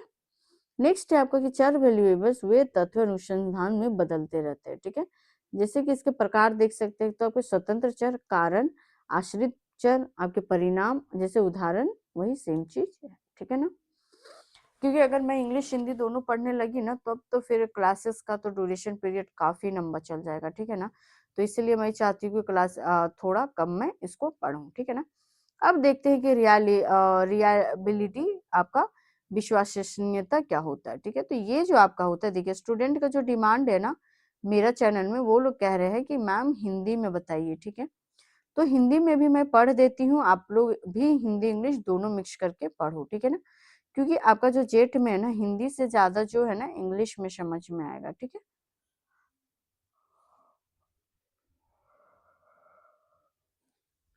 हाँ, तो इसमें देखते, सॉरी थोड़ा सा डिस्टर्ब हो गए थे, ठीक है।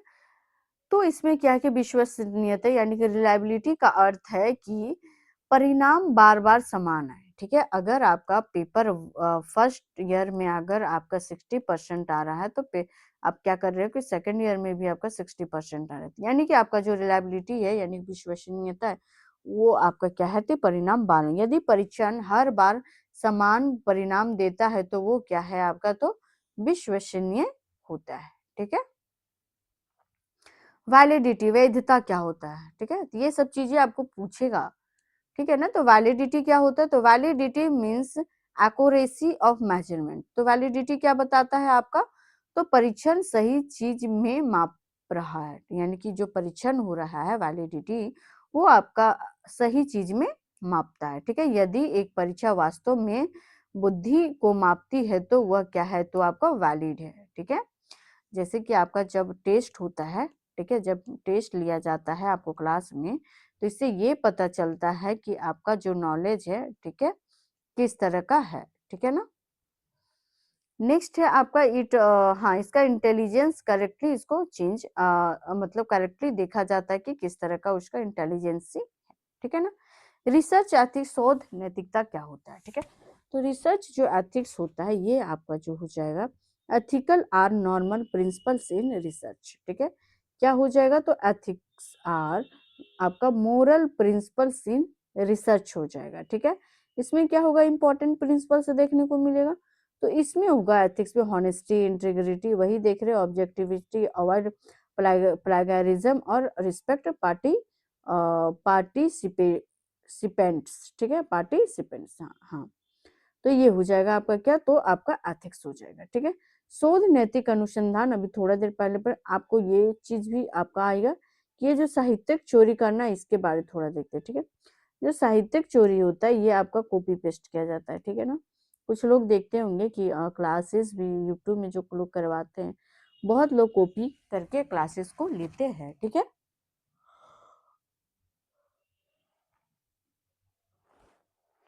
ओके, नेक्स्ट है आपका जो है पैराफ्राइजिंग विदाउट आपका सेंटेंस होता है, यूजिंग आइडियाज विदाउट रेफरेंस, ठीक है। हिंदी में यानी कि बिना संदर्भ के क्या करना है, तो आपको लिखना रहता है, कॉपी पेस्ट करना रहता है, किसी विचार व उपयोग के बिना आपको क्या करना रहता है, तो स्रोत बनाना रहता है। रिसर्च डिजाइन, ठीक है। तो रिसर्च डिजाइन को देखते हैं थोड़ा, तो जो ये शोध डिजाइन अनुसंधान की जो योजना या ढांचा होता है, क्या होता है ये, तो योजना या ढांचा होता है। जिसका प्रकार क्या हो जाएगा, तो अभी देखे थे थोड़ा देर पहले भी, अन्वेषणात्मक डिजाइन होता है, ठीक है, यानी कि एक्सप्लोरेटरी डिजाइन होता है, ठीक है।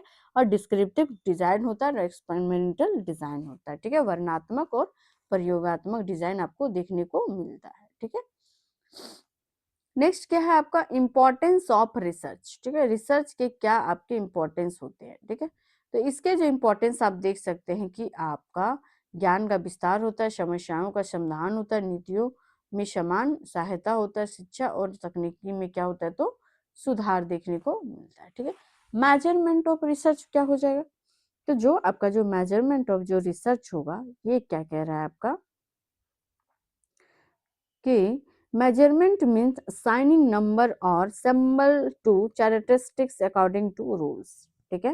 लाइक एग्जांपल देख सकते हैं कि क्या हो जाएगा कि छात्रों के अंक इक्वल टू शैक्षणिक प्रदर्शन को मापना, ठीक है, यानी कि students marks measurement of academic performance, की आपका जो स्टूडेंट्स का जो मार्क्स होता है, मेजरमेंट रिसर्च में यही दिखाता है कि स्टूडेंट्स का जो मार्क्स होता है ये आपका मेजर करके बताता है कि जो आपका एकेडमी है जहाँ से आप कर रहे हो पीएचडी वगैरह, उसका परफॉर्मेंस कैसा देखने को मिलता है, ठीक है। मेजरमेंट का अर्थ होता है कि किसी विशेषता को आपका संख्याओं या प्रतीकों के द्वारा व्यक्त करना हो जाएगा, ठीक है। नेक्स्ट क्या है हमारा, मापन के स्तर, ठीक है, मापन के यानी कि मेजरमेंट के आपका क्या लेवल है, यानी कि क्या क्या स्तर है, ठीक है। तो इसमें जो आपका हो जाएगा, जो आपका मापन का जो स्तर हो जाएगा वो क्या हो जाएगा, सबसे पहले जो हो जाएगा आपका नाम मात्रा, सॉरी एक सेकेंड, हाँ, तो इसमें जो आपका हो जाएगा, क्या हो जाएगा आपका नाम मात्र का पैमाना, यानी कि नॉमिनल स्केल। तो नॉमिनल स्केल क्या होता है आपका, तो नॉमिनल जो स्केल होता है ये है आपका सिर्फ वर्गीकरण करता है, क्या करता है ये आपका, तो सिर्फ हो जाएगा आपका वर्गीकरण करता है, ठीक है। उदाहरण के लिए लिंग, पुरुष और महिला, कौन कौन सा लिंग हो जाएंगे आपके, पुरुष और महिला, यानी कि नॉमिनल स्केल आता है, ठीक है। नॉमिनल स्केल में आपका देखते हैं कि लेबल को क्या करता है, तो ये मेजरमेंट करता है। तो वही सेम चीज है, हिंदी में पढ़ दी, इंग्लिश में भी आप लोग पढ़ लो, ठीक है। नेक्स्ट क्या है आपका, तो ऑर्डिनल स्केल। तो ऑर्डिनल स्केल क्या होता है, तो ऑर्डिनल जो स्केल होता है ये रैंकिंग और ऑर्डर को क्या करता है, तो एडजस्ट करता है, ठीक है। जैसे कि फर्स्ट रैंक, थर्ड रैंक और सेकंड रैंक, आपका क्या हो जाएगा, क्रमिक पैमाना, यानी कि ओरिजिनल स्केल बताता है क्रम या रैंक होता है, ठीक है। उदाहरण का पहला, दूसरा और तीसरा हो जाएगा, ठीक है। ऑर्डिनल पहला क्या था आपका, तो नॉमिनल हो जाएगा, ठीक है, और दूसरा क्या हो जाएगा, तो ऑर्डिनल। ये क्या है आपके, ये मेजर करते हैं आपके रिसर्च के, नॉमिनल और ऑर्डिनल, ठीक है। ऑर्डिनल होता है कि आपके क्या करता है, तो आपका रैंक को, क्रम को बताता है। अब देखते हैं कि इंटरवल स्केल क्या होता है, ठीक है, यानी कि अंतराल पैमाना क्या होता है। तो अंतराल जो पैमाना होता है ये समान अंतर लेकिन शून्य के क्या होता है, वास्तविक नहीं होता है, ठीक है, यानी कि इक्वल इक्वल जो इंटरवल्स है बट नो ट्रू जीरो, ठीक है। उदाहरण के लिए देख सकते हैं आपकी तापमान, ठीक है, उदाहरण के लिए क्या देख सकते हैं आप, तो तापमान को देख सकते हैं, ठीक है। नेक्स्ट क्या है हमारा, नेक्स्ट है जो चौथा आ जाएगा अनुमान पैमाना, ठीक है, यानी कि रेशियो स्केल। तो रेशियो स्केल क्या होता है, जो आपका रेशियो स्केल होगा ये समान अंतर और वास्तविक शून्य होता है, क्या होता है ये, तो सामान्य अंतर और आपका क्या हो जाएगा, तो वास्तविक शून्य हो जाता है, ठीक है।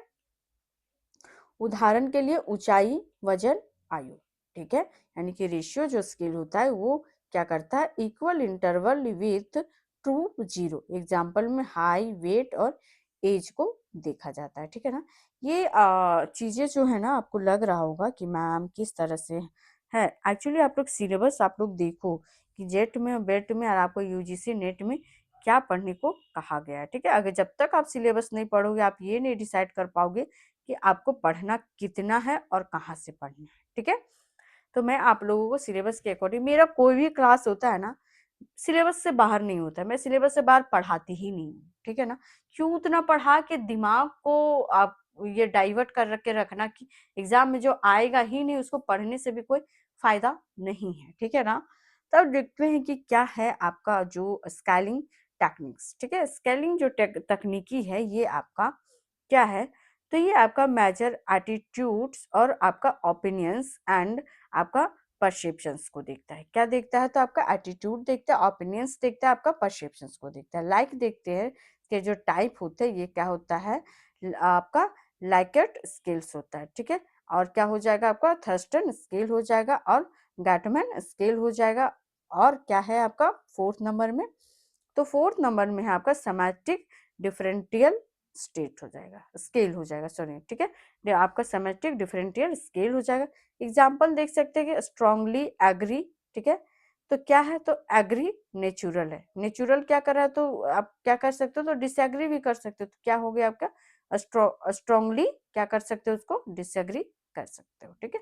हिंदी में भी देखो क्या है आपका जो स्केलिंग जो तकनीकी का जो उपयोग क्या है, यानी कि राय, ठीक है, दृष्टिकोण और भावनाओं को मापने के लिए किया जाता है। ठीक है, जैसे आप कह सकते हैं कि लिकटर स्केल, आपका थर्स्टोन स्केल और आपका गुटमैन स्केल, आपका सेमेंटिक, आपका डिफरेंशियल स्केल। ठीक है, सेम ही है। पूर्णतः सम्मत तो सहमत, तटस्थ होना, असहमत, पूर्णतः असहमत होना, इसको याद रखिएगा। ठीक है ना, अगर आप पूर्णतः सम्मत है, ठीक है, तो क्या हो जाएगा, सहमत तट,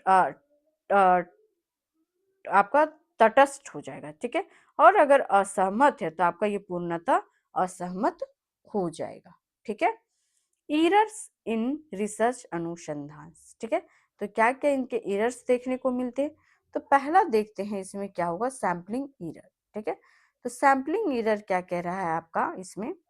ठीक है, थोड़ा छोटे छोटे इसमें आ गए हैं पॉइंट्स, कोई बात नहीं, इसको जूम करके मैं ना बड़ा कर देती हूँ। ठीक है, तो इसमें देखते हैं कि सैम्पलिंग एरर क्या होता है। ओके, तो सैम्पलिंग जो एरर होता है, error due to difference between sample and population, किन दो के बीच में होता है आपका डिफरेंस, तो आपका सैंपल और पॉपुलेशंस के बीच। एग्जांपल में sample does not represented population properly. ठीक है, एग्जाम्पल में देख सकते हैं कि जो आपका जो सैंपल होता है वो प्रॉपरली क्या करता है, तो रिप्रेजेंट नहीं कर पाता है। ठीक है ना, जैसे कि जब नमूना पूरी आपकी जनसंख्या की सही प्रतिनिधित्व तो नहीं करता है। ठीक है ना, तो क्या करता है, तो ये आपका नहीं करता है। ओके, सेकंड में है कि नॉन सैम्पलिंग एरर। नॉन यानी कि गैर कानूनी त्रुटि जो होता है, ये डेटा संग्रह विश्लेषण में हुई गलतियों को बताता है। ठीक है, यानी कि errors due to data collections, measurement और एनालिसिस मिस्टेक्स। ठीक है, एग्जांपल रॉन्ग क्वेश्चंस रिस्पॉन्सेस। ठीक है, तो आपका जो है, आपका जो नॉन सैम्पलिंग जो होता है, ये डिफरेंस आपका बताता है सैंपल और पॉपुलेशन में। बट आपका जो नॉन सैम्पलिंग एरर होता है, ये क्या क्या एरर बताता है, तो ये एरर बताता है क्वेश्चंस में। ठीक है, ये एरर किस तरह का बताता है, तो डेटा संग्रह या विश्लेषण में हुई गलतियों को बताता है। ये दोनों इंपॉर्टेंट है, याद रखिएगा। ठीक है ना, ये एरर जो है आपका सैम्पलिंग एरर और नॉन सैम्पलिंग एरर, ठीक है, ये आपके इम्पोर्टेंट होते हैं। ठीक है, तो रिसर्च टूल, शोध उपकरण में देखते हैं कि क्या है। ठीक है, तो रिसर्च जो टूल है आपका, शोध जो उपकरण है, उसमें क्या क्या देखने को मिलेगा, तो रिसर्च टूल में पहला देखते हैं कि जो रिसर्च टूल है, इसको बड़ा कर देती हूँ मैं। ठीक है, तो रिसर्च टूल्स आर क्या है, तो instruments use to collect data. क्या कर रहा है, तो ये आपका तो डाटा को कलेक्ट करता है। शोध उपकरण वे साधन हैं जिनसे डेटा एकत्र किया जाता है। तो किस तरह से, तो प्रश्नावली, साक्षात्कार अनुसूची, अवलोकन अनुसूची और मनोवैज्ञानिक प्रशिक्षण से किया जाता है। ठीक है, तो आप लोग इसको भी पढ़ लो, इंग्लिश वाले भी। ठीक है ना, नेक्स्ट क्या है, आप लोग पढ़िए। ठीक है, तो नेक्स्ट जो है आपका ऑब्जर्वेशन मेथड। ठीक है, यानी कि अवलोकन मेथड क्या कहता है, पढ़ो आप लोग। ठीक है,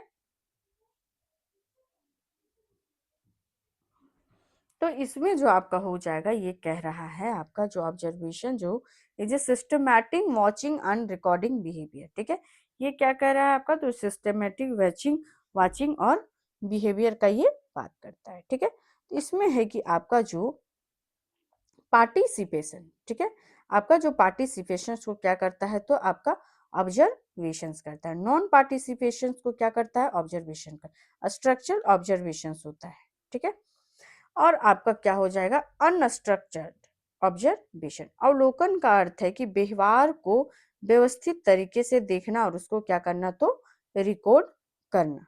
ठीक है ना, जैसे कैसे सहभागी सहभागी अवलोकन देख सकते हैं, असहभागी अवलोकन देख सकते हैं, संरचित अवलोकन देख सकते हैं और असंरचित अवलोकन देख सकते हैं। ठीक है, नेक्स्ट क्या हो जाएगा आपका, आपका इंटरव्यू मेथड। ठीक है, इंटरव्यू जो मेथड होता है, उसमें क्या होता है, interview is a face to face communication to collect information. ठीक है, फेस टू फेस जो इंटरव्यूअर होता है, मान लो कि इंटरव्यूअर होता है, ये स्टूडेंट होता है, तो एक दूसरे फेस टू फेस ये क्वेश्चंस पूछते हैं, तो इन्होंने इसका आंसर देते हैं। ठीक है यार, इससे क्या होता है, एक दूसरे को क्या, तो इन्फॉर्मेशन शेयर करते हैं। तो इन्फॉर्मेशन कौन देता है आपका, तो जो स्टूडेंट रहता है, जो क्वेश्चन पूछते हैं उनको देते हैं, और अगर स्टूडेंट सही आंसर नहीं देते तो जो इंटरव्यूअर होते हैं वो अपना आंसर को बताते हैं, ठीक है। तो जैसे देख सकते हैं कि कहते हैं ये टाइप्स में क्या आ जाएगा, तो टाइप्स में आ जाएगा आपका स्ट्रक्चर्स इंटरव्यू, अनस्ट्रक्चर इंटरव्यू और सेमी स्ट्रक्चर इंटरव्यू भी देखने को मिलता है, ठीक है ना। यानी कि साक्षात्कार एक ऐसी प्रक्रिया है जिसमें व्यक्ति से आमने सामने प्रश्न पूछकर जानकारी ली जा जाती है, जैसे कि कितने प्रकार के होते हैं। तो संरचित संचार होता, साक्षात्कार होता है, असंरचित साक्षात्कार होता है और असंरचित साक्षात्कार देखने को मिलता है। ओके, नेक्स्ट जो आपका हो जाएगा, क्या हो जाएगा, अनुसंधान में सांख्यिकी, ठीक है। अनुसंधान में सांख्यिकी क्या क्या देखने को मिलता है, तो इसका हिंदी देखते हैं, ठीक है ना। इसका हिंदी में पढ़ते कि क्या है, जो आपका स्टैटिक्स है यानी कि जो सांख्यिकी है वह विज्ञान है जिसमें डेटा एकत्र करना, फिर उसको व्यवस्थित करना, फिर विश्लेषण करना, फिर व्याख्या करना और शामिल करना, ठीक है। जैसे कि अनुसंधान में इसका उपयोग कैसे किया जाता है, तो डेटा को संक्षेप में प्रस्तुत किया जाता है, फिर उसका तुलना करना, फिर उसका निष्कर्ष निकालना, ठीक है। जैसे कि मान लो कि मैं क्वेश्चन दे दी कि रिसर्च और जो स्टैटिक रिसर्च क्या है, तो ठीक है। तो स्टैटिक रिसर्च को क्या करोगी, पहले तो आपको डेटा प्रस्तुत करोगे, यानी कि इसका रिसर्च स्टैटिक्स का आप पहले डिफिनेशंस लोगे, ठीक है। फिर डिफिनेशंस लोगे तो आपका साथ एक और चीज आएगा कि इसका टाइप्स वगैरह लिखना पड़ेगा, क्या है क्या नहीं, इसका तुलना कर करके बताना। फिर सब कुछ डिफिनेशंस और टाइप्स वगैरह, इसका फीचर्स वगैरह बताने के बाद इसका निष्कर्ष निकालिएगा कि आखिर फाइनल वे में स्टैटिक्स रिसर्च होता क्या है, तो ये अनुसंधान सांख्यिकी है, ठीक है ना। Measure of central tendency, very important, ठीक है ना। जो आप लोग जो जेट वाले होते हैं ना, एलिजिबिलिटी टेस्ट वाले, झारखंड, देखिए ये आपका यूजीसी में तो बहुत कम, उतना क्वेश्चन यहाँ से नहीं आते हैं, बट आपके जो बेट में यानी कि बिहार एलिजिबिलिटी टेस्ट, ठीक है, बिहार एलिजिबिलिटी टेस्ट और आपका झारखंड एलिजिबिलिटी टेस्ट में ये क्वेश्चंस आएगा ही आएगा, ठीक है ना। तो इसमें क्या है आपका कि देखते हैं थोड़ा जूम करके कि क्या है इसमें, तो केंद्रीय प्रकृति के माप, दीज शो द सेंट्रल और एवरेज वैल्यू डाटा, क्या कर रहा है कि these show average value of data, यानी कि इसमें देख सकते हैं मीन आता है, ठीक है, यानी कि औसत।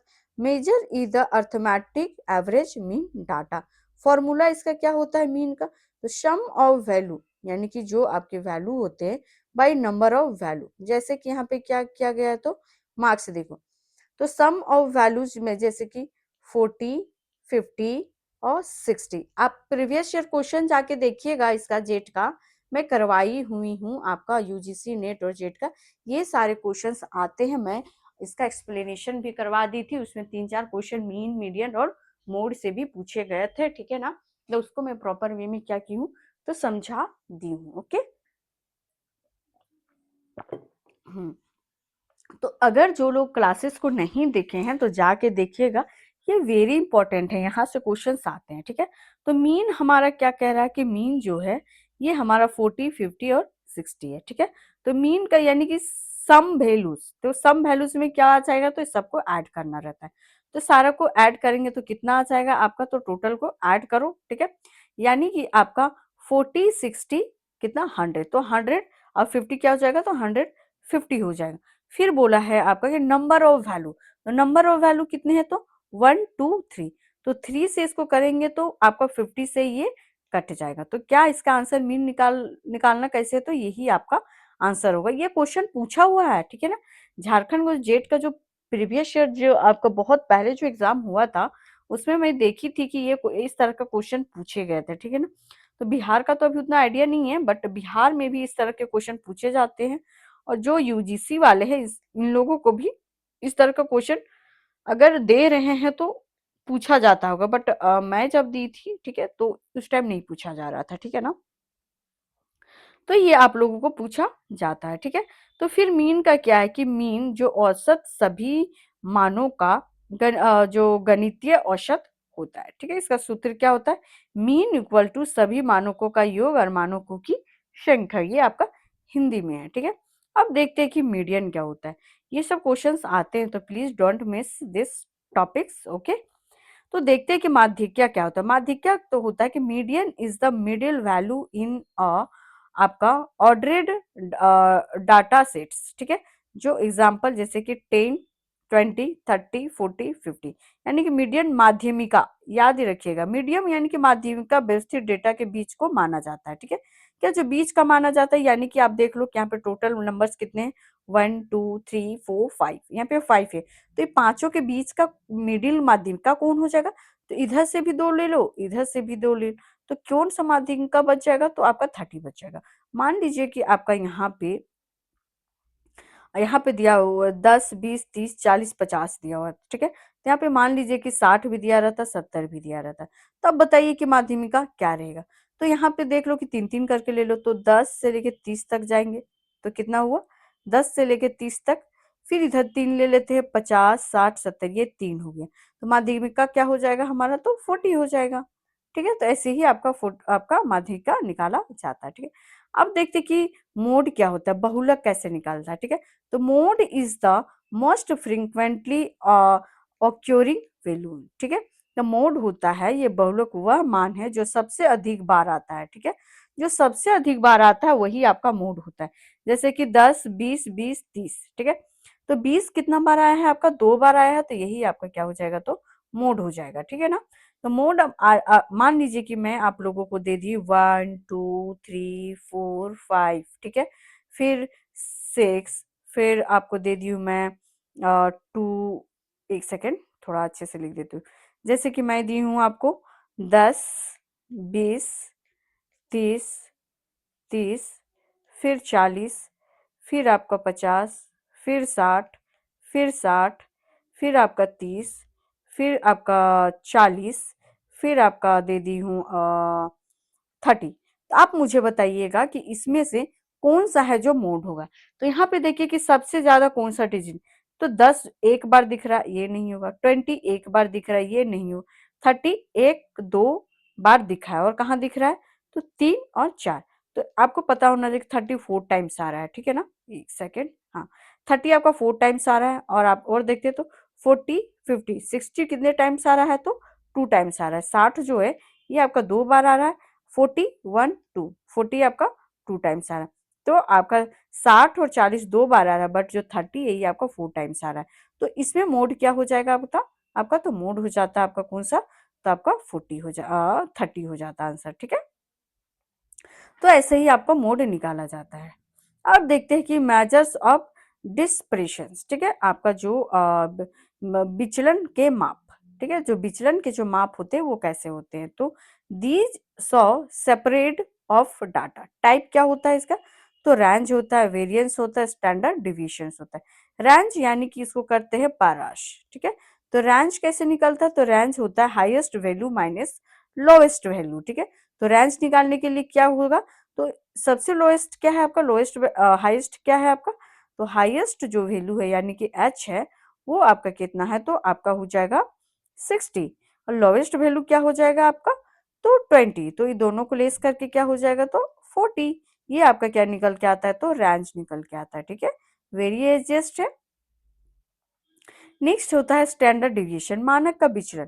तो मानक का विचरण कैसे होता है, it measures how much data divides from mean. ठीक है, यानी कि small standard deviation equal to data close to mean, और लार्ज डिविएशन मीन होता है कि डाटा वाइडली सेपरेटेड। ठीक है,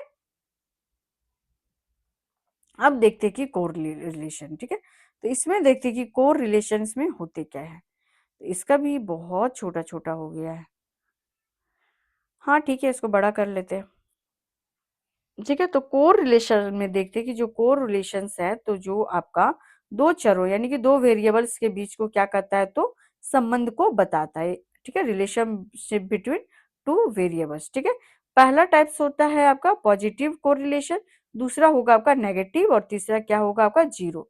तो एग्जाम्पल में स्टडी टाइम हाई रहेगा तो क्या रहेगा, तो मार्क्स भी आपका हाई रहेगा। ठीक है, जैसे कि आप देख सकते हैं कि कोर रिलेशन में होता है कि दो चरों के संबंध को मापता है। तो एग्जाम्पल में देख लो, एग्जाम्पल क्या रहा है कि अगर आप लोग का एग्जाम कब है, कि 29 मार्च। ठीक है, अगर आपका एग्जाम 29 मार्च है, तो अगर आप प्रॉपर वे में स्टडी कर रहे हो, ठीक है, प्रॉपर वे में स्टडी कर रहे हो, अपना टाइम बना लिए हो कि कितना आवर हमको देना है। ठीक है, कितना आवर्स हमको देना है आपको जेट में, बेट में और आपका यूजीसी नेट में। अगर आप पढ़ोगे ज्यादा तो मार्क्स भी क्या रहेगा, हाई होगा। स्टडी हाई, स्टडी ज्यादा करोगे तो मार्क्स भी हाई होगा। तो यही आपका क्या बताता है, तो कोर रिलेशंस को बताता है, ठीक है ना। तो इसमें देखते हैं कि इसका जो अलग अलग है, ठीक है, तो इसमें है कि आपको देखते हैं सकारात्मक सहसंबंध है, दोनों पढ़ते हैं। नकारात्मक में एक पढ़ता है तो दूसरा नहीं पढ़ता है, ठीक है। जो पॉजिटिव जो कोरिलेशन होता है इसमें क्या होता है कि दोनों पढ़ते हैं, ठीक है, लेकिन नेगेटिव में होता है तो एक पढ़ता है बट दूसरा आपका घटता है। जैसे कि देख सकते हैं, ठीक है। अभी क्या बताइए कि अगर आप स्टडी बहुत ज्यादा कर रहे हो, ठीक है, तो पॉसिबिलिटी है कि आप जेट निकाल लोगे या फिर बेट निकाल लोगे, ठीक है। अब दूसरा कह रहा है नकारात्मक संबंध बताता है कि अगर आप एक पढ़ता है, ठीक है, सिर्फ क्या कर रहे हो आपकी नकारात्मक में कि बस पढ़ रहे हो बट आपको पढ़ना है क्या वो आपको नहीं पता है, ठीक है ना। टाइम टेबल जो है आपका वो है नहीं। अगर आप स्टडी करने का प्रॉपर तरीका होता है एक पढ़ने का, ठीक है, आप अपना पेन लो, ठीक है, और अच्छे से बैठ के पढ़ो, ठीक है। इससे क्या होता है कि रिजल्ट अच्छा होता है। बट आपका पढ़ता तो है बट क्या पड़ता है कि आपका प्रॉपर वे में आप स्टडी नहीं कर पाते। जैसे कि आप लोग यूट्यूब में भी देखते होंगे, आप लोग को कभी मन करता होगा नहीं ये सर का जाके क्लास कर लेंगे, तो नहीं वो सर का जाके क्लासेस को, तो क्या है, तो ये आपका क्या बताता है, तो ये आपका आपका नेगेटिव कोरिलेशंस को बताता है, ठीक है। और पॉजिटिव होता है आपका ये जो आपका शून्य यानी कि जो कोरिलेशन कोई संबंध नहीं बताता है, ठीक है। भैया आप पढ़ोगे ही नहीं तो रिजल्ट कहाँ से आएगा, ठीक है ना। आपका जीरो स्टडी रहेगा तो रिजल्ट विल बी जीरो, ठीक है। तो ये आपका क्या होता है, तो जीरो होता है, ठीक है। अब देखते हैं कि आपका रिग्रेशन, ठीक है, रिग्रेशन क्या होता है, प्रतिगमन क्या होता है। तो रिग्रेशन होता है कि regression predicts future value based on relationship between variables, ठीक है। यानी कि जो आपका प्रतिगमन है, रिग्रेशन है, वो चरों के संबंध के आधार पर भविष्य का अनुमान लगाने की एक विधि है। कौन, तो रिग्रेशन, ठीक है। ये प्रिडिक्शंस करता है स्टूडेंट के marks based on study hour, ठीक है। ये आप लोगों को पता होना चाहिए कि अगर आप लोग जेट का तैयारी कर रहे हैं, झारखंड एलिजिबिलिटी टेस्ट, आप प्रोफेसर बनने वाले हैं, आप पीएचडी करने वाले हैं, तो आप लोगों को ये आइडिया भी होना चाहिए कि आप प्रिडिक्ट कर सको कि स्टूडेंट जितना आवर स्टडी करेगा वो भी प्रॉपर वे में। कुछ लोग होते हैं कि बस बुक्स लेके बैठ जाते हैं, ठीक है, और क्या करते हैं कि बहुत कोई होते हैं कि आजकल की जो डेट है वहाँ पे बुक्स को प्रेफर करके क्या कर रहे हैं, तो ऑनलाइन आप यूट्यूब में जाके एक दिन में 10-10 20-20 चैनल्स को देख के ताक झाक करके आ जा रहे हो, ठीक है। तो प्रॉपर वे में स्टडी किया करो। तो इससे क्या होता है कि आप टीचर्स है जो प्रिडिक्ट कर सकता है या फिर स्टूडेंट्स भी आप खुद से एनालिसिस करके प्रिडिक्ट कर सकते हैं कि आपके जो जितना और आपने स्टडी किया है उसके हिसाब से आपका इन फ्यूचर रिजल्ट क्या होने वाला है, ठीक है ना। तो यही होता है आपका क्या बताता है कि अनुमान लगाने की विधि को बताता है कि आगे आपका फ्यूचर में कितना मार्क्स आने वाला है। ओके, नेक्स्ट देखते हैं कि क्या है आपका रिसर्च कम्युनिकेशन, ठीक है, शोध संचारण। तो रिसर्च जो कम्युनिकेशन होता है आपका, research communications means sharing research, ठीक है, फंडिंग विद अदर्स। मेथड्स क्या क्या होगा आपका, रिसर्च पेपर्स होता है, कॉन्फ्रेंस होता है, सेमिनार्स होते हैं, जर्नल्स होते हैं। शोध संधान और संचार का अर्थ अनुसंधान के परिणामों को दूसरों तक पहुंचाता है, ठीक है। जो रिसर्च जो कम्युनिकेशंस होता है, मान लो कि आप में से कोई एक स्टूडेंट अगर जेट क्वालिफाई कर जा रहा है, ठीक है, अब मैं चाहती हूँ कि जितने लोग मेरे क्लास को देख रहे हैं, ठीक है, वो सारे लोग क्वालिफाई कर जाएं, ठीक है ना। ये सारे लोग क्वालिफाई कर जाए और आप लोग पीएचडी प्रोफेसर जो बनना है आप लोग कर लो, ठीक है। डिसाइड तो आप कर ही ली। तो इसमें क्या होता है कि इसमें इसका जो माध्यम देखा जाता है कि शोध पत्र, सम्मेलन, सेमिनार, जर्नल, इसको क्या किया जाता है, तो कम्युनिकेशन के थ्रू अपना जो रिसर्च होते हैं उसको शेयर करते हैं, ठीक है। इसका इम्पैक्ट क्या होता है, तो इम्पैक्ट जो होता है इसमें देख सकते हैं कि जो फैक्टर्स होते हैं, प्रभाव का जो कारण होता है, impact factors measure importance of academic journals, क्या होता है, तो एकेडमिक जर्नल्स देखने को मिल।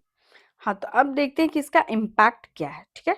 तो इम्पैक्ट जो आप देख सकते हैं कि जो इम्पैक्ट है इसमें, इम्पैक्ट फैक्टर्स मेजर आपका इम्पोर्टेंस ऑफ एकेडमिक जर्नल्स, क्या हो क्या, जाएगा, 'एकेडमिक जर्नल्स'। इम्पैक्ट फैक्टर शोध पत्र, 'एकेडमिक जर्नल्स' देखने को मिलता है। 'शोध पत्र' शोध पत्र, 'academic journals' academic journals impact factors measure आपका इम्पोर्टेंस ऑफ एकेडमिक जर्नल्स, क्या हो जाएगा, पत्रिका का गुणवत्ता एवं प्रभाव को दर्शाता है। क्या दर्शाता है? तो उसका गुणवत्ता को, और आपका क्या दर्शाता है? तो प्रभाव को दर्शाता है। High impact factor equal to क्या होता है? आप कह सकते हैं कि मोर इन्फ्लुएंटियल जर्नल्स। ठीक है, इसका इम्पैक्ट देखने को मिलता है। अब देखते हैं कि रिसर्च एथिक्स में क्या क्या होगा। ठीक है, इसको डीप थोड़ा एनालिसिस। शोध नैतिकता, शोध नैतिकता क्या होता है, इसको थोड़ा सा डीप में पढ़ते हैं, इसको थोड़ा जूम कर लेते हैं। ओके, तो इसमें जो आपका हो जाएगा कि जो आपका, हाँ, इसमें है कि जो research ethics moral principles guide research in inducting research responsibility responsibly and honesty. ठीक है, यानी कि शोध जो नैतिकता होता है, वे नैतिक सिद्धांत है जो शोधकर्ता को ईमानदारी और जिम्मेदारी से अनुसंधान करने के लिए क्या करता है? तो मार्गदर्शन यानी कि गाइडलाइन दिया जाता है। ठीक है, तो किस तरह के इसमें प्रिंसिपल्स देखने को मिलते हैं? तो पहला देखते हैं कि ईमानदार होना चाहिए। ठीक है, ईमानदारी जैसे कि डेटा को सही रूप में क्या करेगा? तो प्रस्तुत करेगा। निष्पक्षता होना चाहिए कि पक्षपात से बचना चाहिए। और क्या होना चाहिए? कि सत्य निष्ठा यानी सिद्धांतों का पालन करना चाहिए। गोपनीयता यानी कि प्रतिभागियों की जानकारी को सुरक्षित रखना चाहिए।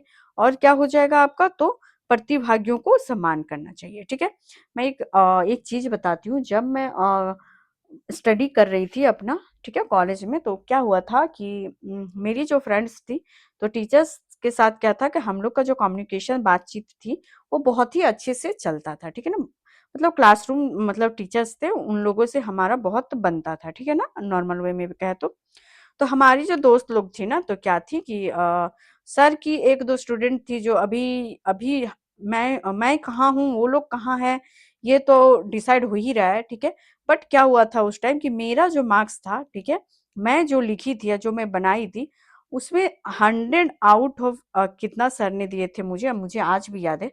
उन्होंने मुझे 64 मार्क्स दिए थे। ठीक है ना, 64 मार्क्स दिए थे, एक पेपर था। ठीक है, उसमें 100 आउट ऑफ, नहीं 100 नहीं, 80 आउट ऑफ 64 था। 20 मार्क्स का मेरा असाइनमेंट था। ठीक है ना, तो उसमें क्या हुआ था कि मेरी जो और दोस्त थी, उनको क्या किया गया, तो उन लोग का जो मार्क्स था, वो किसी का 52 आया था, तो किसी का 56 के ऐसे आसपास आया था। ठीक है, तो सर ने क्या किया, मेरा 64 आया था। ठीक है ना, उन्होंने क्या किया कि अपने जो फेवरेट स्टूडेंट थे, उनका क्या कर दिया कि मेरा मार्क्स को उन लोग को ऐड कर दिया। तो जब मैं काउंट की, तो मेरा ऑल ओवर 64 आ रहा था। ठीक है, तो सर ने कट करके उन्होंने मेरा मार्क्स को कर दिया 51, और जो हमारी जो दोस्त थी, उन लोगों का मार्क्स 60 अबव। ठीक है, यानी कि कॉपी को सामने में होता था, कॉपी चेक हमारा सामने में ही होता था। ठीक है ना, तो काउंट करने के बाद मेरा 64 आया था। फिर सर ने जो मार्क्स दिए थे, मान लीजिए कि एक क्वेश्चन 10 मार्क्स का था, तो सर ने 8 मार्क्स दिए थे, तो वहां से कट करके उन्होंने कर दिया 5 नंबर। ठीक है, तो ये पक्षपात देखने को मिलता है। जो लोग अगर अच्छे से नॉलेजेबल टीचर्स बनते हैं ना, जो अच्छे से पढ़ वढ़ के जाते हैं ना, तो उनके कोई फेवरेट स्टूडेंट नहीं होता। आप परफॉर्मेंस वाइज मार्क्स देते हो। ठीक है ना, कि आपका परफॉर्मेंस कैसा होता है। अगर आपका परफॉर्मेंस अदर स्टूडेंट से बेटर बेटर है, तो आप डिजर्व भी करते हो अदर स्टूडेंट से बेटर मार्क्स का। ठीक है ना, बट पहले जब हमारा जो स्टडी हुआ करता था, उस टाइम बहुत सारे ऐसे टीचर्स में देखने को मिलता था। ठीक है ना, बट आप लोग का अगर इसमें सिलेक्शन हो जाता है, जेट में या फिर बेट में, तो प्लीज आप लोग से रिक्वेस्ट है कि ये सब चीजें आप लोग मत करना। ठीक है ना, क्योंकि एक स्टूडेंट इस प्रॉब्लम को समझ सकता है कि उस टाइम कैसा फील होता है, जिसका 64 मार्क्स मार्क्स था, उसको ये करके आपको 51 कर दिया। ठीक है, इसमें परसेंटेज में भी आपका जो फाइनल परसेंटेज आता है, उसमें बड़ा इफेक्ट पड़ता है। ठीक है ना, तो ऐसे आप लोग मत करिएगा। ठीक है, तो वही होता है कि इसमें भी आपका जो निष्पक्षता होना चाहिए, ना कि पक्षपात से बचना चाहिए, किसी के प्रति पक्षपात नहीं करना चाहिए। ठीक है, बाकी ये सारी चीजें आप लोग देख लो कि क्या है आपका शोध नैतिकता में क्या क्या होना चाहिए। ठीक है, अब देखते हैं कि आपका पब्लिकेशंस एथिक्स। ठीक है, तो पब्लिकेशन एथिक्स में जो होता है, इसका देखते हैं कि क्या है।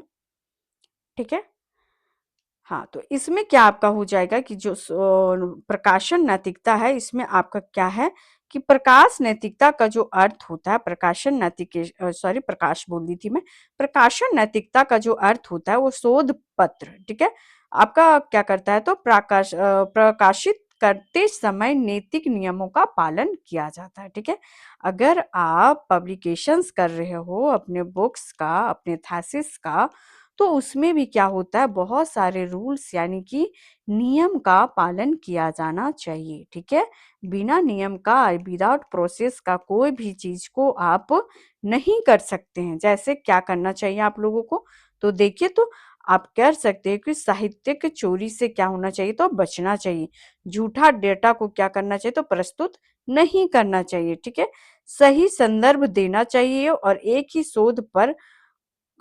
शोध पत्र को कई पत्रिकाओं में एक साथ न भेजना। ठीक है, जैसे कि बहुत सारे जो ऐसे पत्रिकाएं होते हैं उसको एक साथ ना भेजा जाए। ठीक है, अब देखते हैं आपका इंटेलेक्चुअल प्रॉपर्टी राइट्स। ठीक है, आईपीआर, बौद्धिक संपदा संपदा अधिकार।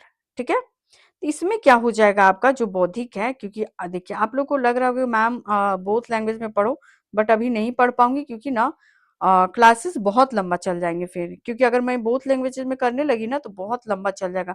ठीक है ना, और अभी भी 60 ऐसे टॉपिक्स हैं। ठीक है, अभी टोटल मैंने 70 टॉपिक्स किए हैं। ठीक है, और 60 टॉपिक्स और बचे हुए, तो इसके लिए बहुत टाइम लगेगा। तो इसलिए बस हिंदी वाले पढ़ रही हूँ, इसलिए हिंदी पढ़ रही हूँ क्योंकि बहुत स्टूडेंट है ना जिन्होंने कमेंट में पूछा, बोला है मुझे कि मैम प्लीज आप हिंदी को ज्यादा प्रेफर करो। ठीक है ना, तो हिंदी में ही पढ़ा रही हूँ मैं। तो इसमें देखते हैं कि बौद्धिक संपदा का अधिकार, जो इंग्लिश वाले हैं प्लीज आप लोग बुरा मत मानो, आप लोग इंग्लिश में इसको रीड कर लेना। ठीक है, तो बौद्धिक संपदा का अधिकार यानी कि मानव मस्तिष्क को क्या करता है कि आपका रचनाओं को सुरक्षा करता है। ठीक है, यानी कि IPR protects creations of the human minds. ठीक है, एग्जांपल्स में आप कह सकते हैं कि आपका आविष्कार करना, साहित्यिक रचनाएं करना, डिजाइन करना, प्रतीक करना। ठीक है, यानी कि आप कह सकते हैं कि आपका ये सारे आपके उदाहरण देखने को मिलेगा किसमें, तो इंटेलेक्चुअल प्रॉपर्टी यानी कि बौद्धिक संपदा अधिकार में। ठीक है, टाइप ऑफ आईपीआर क्या है, तो टाइप और आईपीआर है जो आपको पेटेंट्स देते हैं। क्या देते हैं, पेटेंट्स होता है, कॉपीराइट्स होता है, ट्रेडमार्क्स होता है, आपको इंडस्ट्रियल डिजाइन होता है। ठीक है, तो पेटेंट्स में आप कह सकते हैं कि आपका प्रोटेक्शन फॉर आपका इन्वेंशंस। ठीक है, आपका क्या करता है, तो प्रोटेक्शन फॉर इन्वेंशंस करता है, प्रोटेक्शन फॉर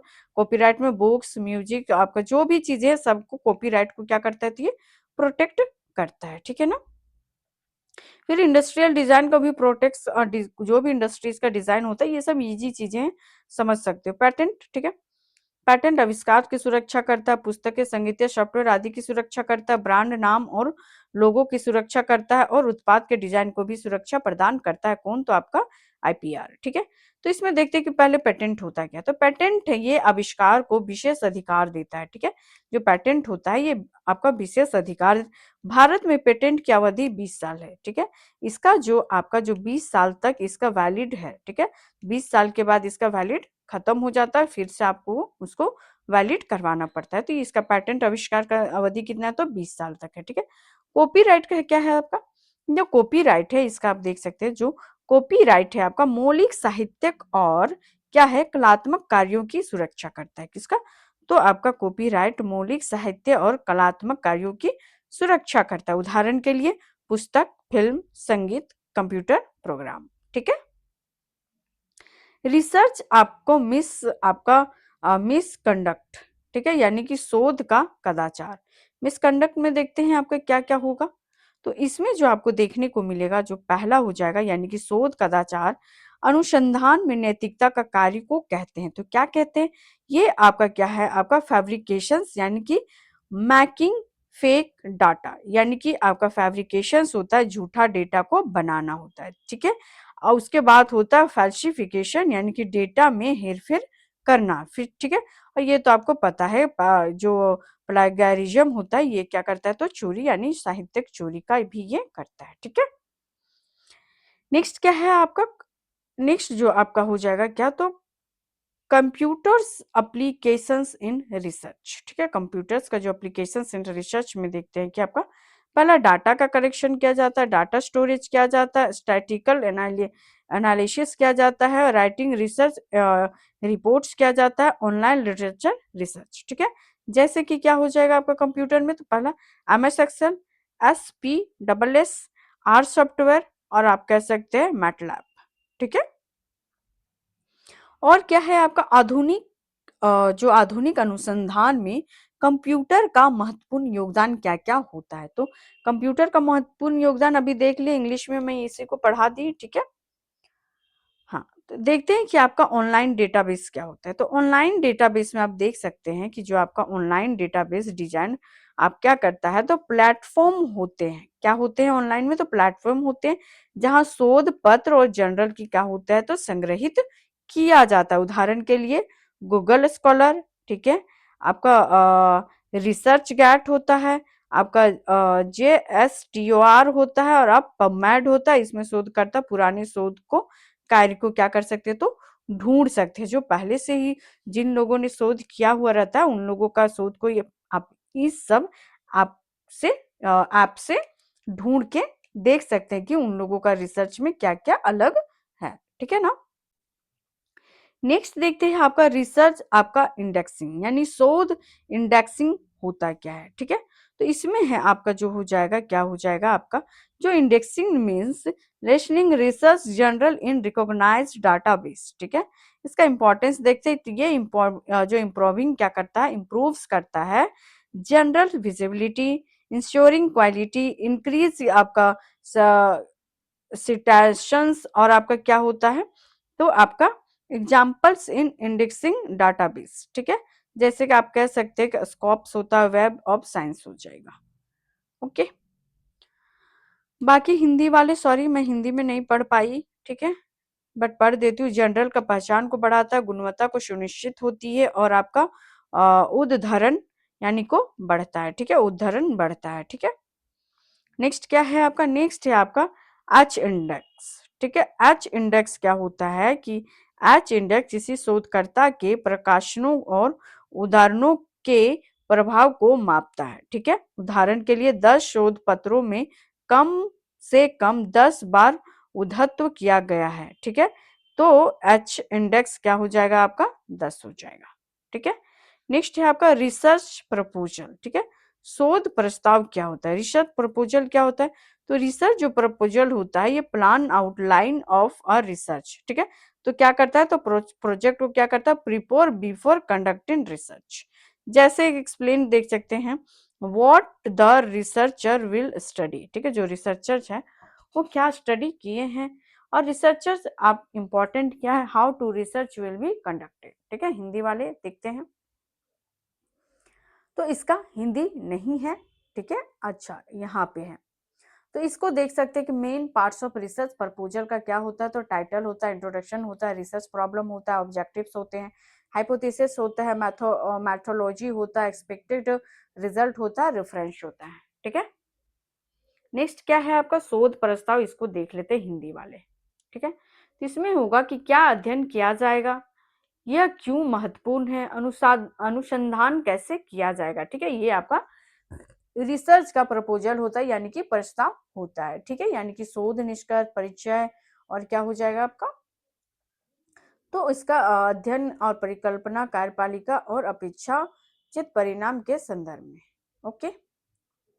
रिसर्च प्रॉब्लम यानी कि आप देख सकते हैं कि शोध की समस्या क्या क्या देखने को मिलती है। ठीक है, तो शोध की समस्याएं क्या देखने को मिलेगी, तो आप इसमें देख सकते हैं questions that researchers wants to answer through research. ठीक है, तो इसमें रिसर्च का प्रॉब्लम होना होता है कि क्लियर क्वेश्चंस होना चाहिए। ठीक है ना, देखते हैं आपका। हाँ, शोध समस्याएं वह स्पष्ट प्रश्न है जिसका उत्तर शोध द्वारा खोजा जाता है। किसके द्वारा खोजा जाता है, तो शोध के द्वारा खोजा जाता है। जैसे कि उदाहरण में देख सकते हैं कि गणित में छात्रों का प्रदर्शन कमजोर क्यों है, तो शोध समस्या का स्रोत पूर्व शोध सामाजिक समस्याएं और व्यक्तिगत अनुभव और वैज्ञानिक जिज्ञासा। ठीक है ना, तो एग्जाम्पल में आप देख सकते थे कि जो आपका जो शोध है वह क्वेश्चन किया गया था कि आखिर क्यों मैथमेटिक्स में कम आता है, तो सोर्सेस कह रहा है कि रिसर्च में हो सकता है कि प्रॉब्लम है। ठीक है, आप इसमें देखते हैं कि चार्टिस्टिक्स गुड्स रिसर्च प्रॉब्लम, यानी अच्छे रिसर्च का क्या क्या होना चाहिए। तो आई थिंक ये स्लाइड हम लोग पढ़ चुके हैं। ठीक है ना, ये रिपीटेड हो गया, ये हम लोग पढ़ लिए हैं कि रिसर्च का गुड क्या होना चाहिए। तो ये आपको देख चुके हैं कि स्पष्ट विशेष शोध योग होना चाहिए, व्यवहारिक महत्व और महत्वपूर्ण और नैतिक, ये सारी चीजें देख लिटरेचर रिव्यू, ठीक है, साहित्यिक समीक्षा। जो लिटरेचर जो रिव्यू होता है, साहित्यिक जो समीक्षा होता है, इसमें देखते हैं कि क्या क्या और आपको पढ़ना पड़ेगा इसमें, ठीक है। तो इसमें जो होता है, जो आपका जो ये आपका literature review is the study and analysis of previous research related to the topics, ठीक है, जो प्रीवियस जितने भी रिसर्च होते हैं उससे रिलेट करता है, ठीक है। जैसे कि आप इसमें प्रपोज करता है क्या क्या, ठीक है, इसको देखते हैं ये क्या क्या प्रपोज करता है कि यानी कि इसका उद्देश्य क्या क्या होता है। तो आपके पुराने शोध को समझना, ठीक है, शोध में खाली स्थान यानी कि जो रिसर्च गैप होता है उसको क्या करता है, तो पहचानता है, ठीक है। बेहतर शोध डिजाइन बनाना, स्रोत को ढूंढना, पुस्तकें, शोध लेख, जर्नल और शोध को प्रबंध करना इसका कार्य है, ठीक है। अब देखते हैं कि रिसर्च गैप में अंतर, ठीक है। तो रिसर्च शोध में अंतर क्या होता है, ठीक है। तो इसको स्टार्ट करने से पहले मैं आप लोगों को अभी तक नहीं बताई हूँ कि अगर आप लोगों को इसका अगर चाहिए 4 टेस्ट, तो क्या आप लोग इनमें अभी जो क्लासेस आप लोग देख रहे होंगे, ठीक है ना, इनमें से कोई ऐसा बच्चा है जिनको एमबीए किए हुए हैं और उनको मैनेजमेंट का चाहिए, और कॉमर्स स्टूडेंट और हिस्ट्री स्टूडेंट का आपको क्लासेस और टेस्ट चाहिए। तो 2 टेस्ट आपका ये तीनों सब्जेक्ट का प्रोवाइड, देखिए कॉमर्स और मैनेजमेंट का तो सेम ही होता है, ठीक है ना। अभी मैं कल कॉमर्स का क्लासेस ली हूँ, तो उसमें भी बहुत सारे बच्चे देखे हैं, तो प्लीज आप लोग कमेंट करके बताइएगा कि क्या आपका कॉमर्स और मैनेजमेंट वाले जो बच्चे हैं आप लोगों को टेस्ट प्रोवाइड करवा दूं, ऑनलाइन और ऑफलाइन दोनों, ठीक है, जेट से पहले। और बेट वाले आप लोग को जब भी एग्जाम का डेट आएगा, ठीक है, यूजीसी नेट वाले, तो मैं क्या करूंगी, आप लोगों को टेस्ट लूंगी, ऑफलाइन और ऑनलाइन दोनों करवा दूंगी, ठीक है ना, ऐप पे, ऑनलाइन ऐप पे होगा और ऑफलाइन क्लासरूम में होगा, ठीक है। और क्या है इसमें कि अगर आपका पेपर 1 का चाहिए, तो पेपर 1 के लिए भी 2 test full length, 2 test full length रहेगा, ठीक है। जितने भी आप लोग स्टूडेंट, आप लोग टेलीग्राम लिंक से जुड़िए, ठीक है, टेलीग्राम लिंक है हमारा वैप्स अकेडमी 24, ठीक है। उसमें जाके आप बताइए कि कौन सा सब्जेक्ट का आप स्टूडेंट हो, उसी के हिसाब से मैं कंडक्ट आपको करवा दूंगी। और पेपर 1 के लिए जो रहेगा फुल लेंथ रहेगा 50 क्वेश्चन का टेस्ट, मैं 2 आप लोगों को करवा दूंगी 10 यूनिट से, ठीक है। चलिए देखते हैं कि, और हाँ, क्लास अगर अच्छा लगता है तो प्लीज लाइक शेयर और कमेंट करके ही जाइएगा, और फीडबैक दिए बगैर तो प्लीज मत जाना, ठीक है ना। फीडबैक दे के ही जाइएगा, कि फीडबैक से पता चलता है कि हमारा जो पढ़ाने का जो तरीका है वो आप लोगों को क्या पसंद में सच में आ रहा है, या फिर बस आप लोग आ रहे हैं और बस ऐसे ही चले जा रहे हैं, ठीक है। तो प्लीज कमेंट करके आप लोग बता के जाइएगा, ओके। चलिए देखते हैं कि रिसर्च गैप में क्या होता है। तो रिसर्च जो गैप वह क्षेत्र है जहां अभी तक पर्याप्त शोध नहीं हुआ है, ठीक है। उदाहरण, ऑनलाइन शिक्षा पर कई अध्ययन है लेकिन ग्रामीण छात्रों पर कम अध्ययन हुआ है, ठीक है। क्या हो जाएगा शोध का जो अंतर होता है, तो देखो आपका जो ऑनलाइन है अभी भी गांव के स्तर पर इसको कम देखने को मिलता है, ठीक है ना। नेक्स्ट देखते हैं, ये सब नहीं आएगा, ठीक है ना, ये सब चीजें नहीं आएगा। इसमें तो यूजीसी तो ये सब क्वेश्चन पूछता ही नहीं है, ठीक है ना। ये सब क्वेश्चन जो है यूजीसी नहीं पूछता है, बट हाँ जेट पूछ सकता है, ठीक है ना। जेट का जो प्रीवियस में एक बार हुआ था ना, 2000 शायद शायद 18 में शायद हुआ था, तो उस टाइम का शायद मैं देखी थी, वो असिस्टेंट प्रोफेसर के लिए नहीं था, वो आपका जो एग्जाम हुआ था 18 में, वो आपका हुआ था पीएचडी एडमिशन के लिए, ये एग्जाम हुआ था, ठीक है ना। पीएचडी एडमिशन के लिए ये हुआ था, ओके। हाँ, तो ऑब्जेक्टिव्स ऑफ रिसर्च देखते हैं, ठीक है। तो ऑब्जेक्टिव्स ऑफ रिसर्च क्या होता है, ठीक है। तो इसमें क्या है कि आपका जो उद्देश्य है इसका ऑब्जेक्टिव रिसर्च का, ये क्या कहता है ऑब्जेक्टिव्स में, कि अनुसंधान में विशिष्ट लक्ष्य होते हैं, ठीक है। जो आपका जो रिसर्च होता है, ऑब्जेक्टिव्स होने, इसमें स्पेसिफिक गोल देखा जाता है, ठीक है। एग्जाम्पल इसमें होता है to analyse the impact of आप आईसीटी, ठीक है, आईसीटी ऑन एजुकेशन हो। आईसीटी से आप लोगों को मैं बता दूं, जो आपका इंफॉर्मेशन कम्युनिकेशन जो टेक्नोलॉजी है, इसका आईसीटी का क्लासेस आपका कंप्लीट कर दी हूँ। अगर जो लोग क्लासेस नहीं देखे होंगे तो प्लीज जाइए और क्लासेस को देख लो, ठीक है ना, अगर नहीं देखे हैं तो, ठीक है। उद्देश्य ऑब्जेक्टिव्स अनुसंधान में विशिष्ट लक्ष्य होता है, लक्ष्य होता है। उदाहरण क्या है आपका, तो शिक्षा पर आईसीटी का प्रभाव का अध्ययन पड़ता है, छात्रों के शिक्षण सीखने की व्यवहार का अध्ययन देखा जाता है, ठीक है। नेक्स्ट क्या है आपका रिसर्च मैथोलॉजी। रिसर्च मैथोलॉजी क्या होता है? तो रिसर्च जो मैथोलॉजी होता है, ये research methodology is the systematic approach use the conduct research, ठीक है। तो ये आपका क्या बताता है? अनुसंधान करने की एक व्यवस्थित पद्धति को ये आपका रिसर्च मैथोलॉजी बताता है। इसको याद रखिएगा, ये क्वेश्चन इस तरह के आते हैं, ठीक है ना। तो पूछेगा कि रिसर्च मैथोलॉजी का कार्य क्या है, मतलब उसका काम क्या है, ठीक है। तो वो क्या करता है कि वो सिस्टमैटिक अप्रोच को ये यूज करता है, किसमें? तो आपको रिसर्च करने के लिए। इसमें क्या क्या शामिल होते हैं? तो आपके हो जाएंगे शोध डिजाइन हो जाएंगे, ठीक है, नमूना के कारण हो जाएंगे, डेटा संग्रह या फिर डेटा विश्लेषण। क्या क्या इंक्लूड होता है? तो research design, sampling, data collection और डाटा एनालिसिस कौन करता है? तो आपका research methodology. Okay, research design क्या होता है, ठीक है। तो रिसर्च डिजाइन में देखते हैं कि क्या होता है। रिसर्च डिजाइन ओवरऑल प्लान और structure of research study that guide the आपके क्या करता है researchers in collecting and analysing data, ठीक है।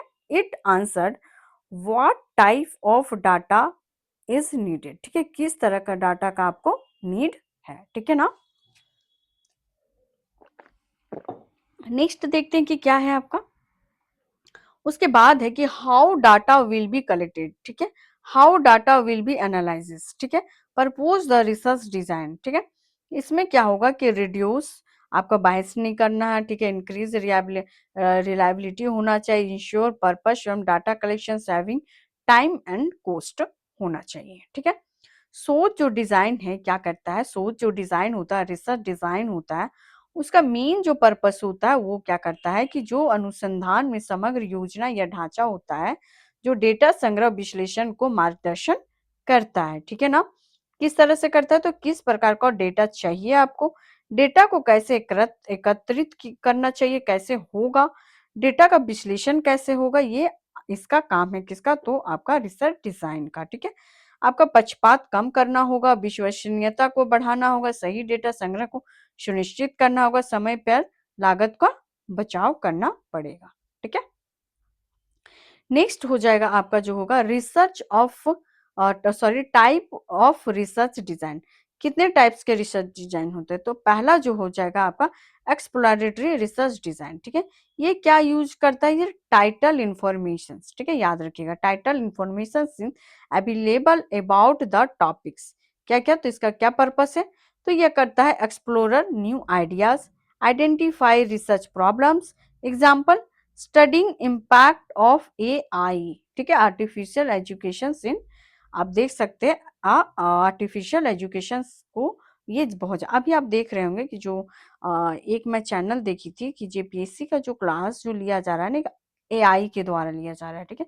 वहां पे मैं बच्चों को देख रही, इतने सारे बच्चे वहां पे इन्वॉल्व होते हैं ना कि जो एआई के द्वारा बस वॉइसली पीडीएफ दे दिया गया है और वॉइस के थ्रू, मतलब लोगों को खुद से नहीं पढ़ना है, ठीक है ना।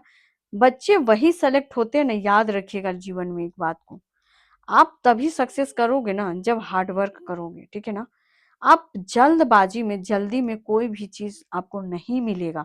लोग जो 10-10 साल 12 साल जो जेपीएससी सॉरी बीपीएससी और भी बहुत सारे एग्जाम में जो टाइम बर्बाद कर रहे हैं ना, उनका मेन रीजन है कि आज यहाँ तो कल यहाँ, परसों यहाँ तो यहाँ नहीं।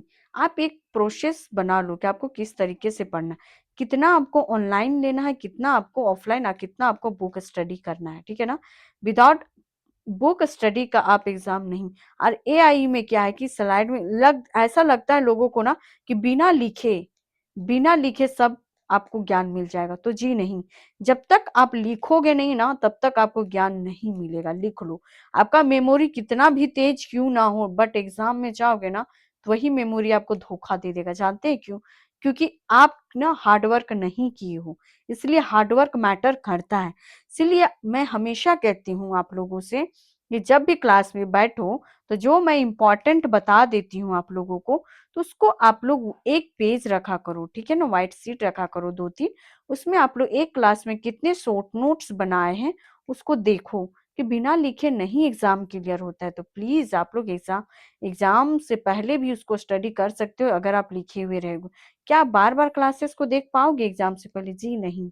एक क्लास को आप क्या बार बार देख पाओगे एग्जाम से पहले? जी नहीं।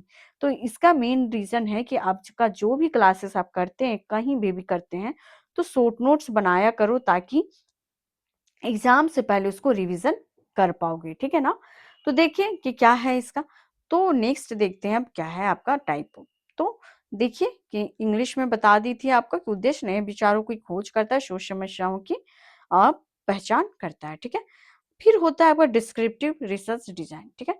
डिस्क्रिप्टिव रिसर्च डिजाइन जो होता है ये आपका वर्णनात्मक शोध डिजाइन किसी घटना या समूह की विशेषताओं को क्या करता है, तो वर्णन करता है। क्या करता है, तो यानी कि किसी घटना का बात करता है। उदाहरण के लिए छात्रों की अध्ययन आदतों का सर्वेक्षण, ठीक है। अभी मैं थोड़ा देर पहले ही यही सेम चीज बता रही थी कि आपका जो पढ़ने का जो स्टाइल है, स्टूडेंट का स्टडी जो हैबिट्स है, वो कैसा है, ठीक है ना।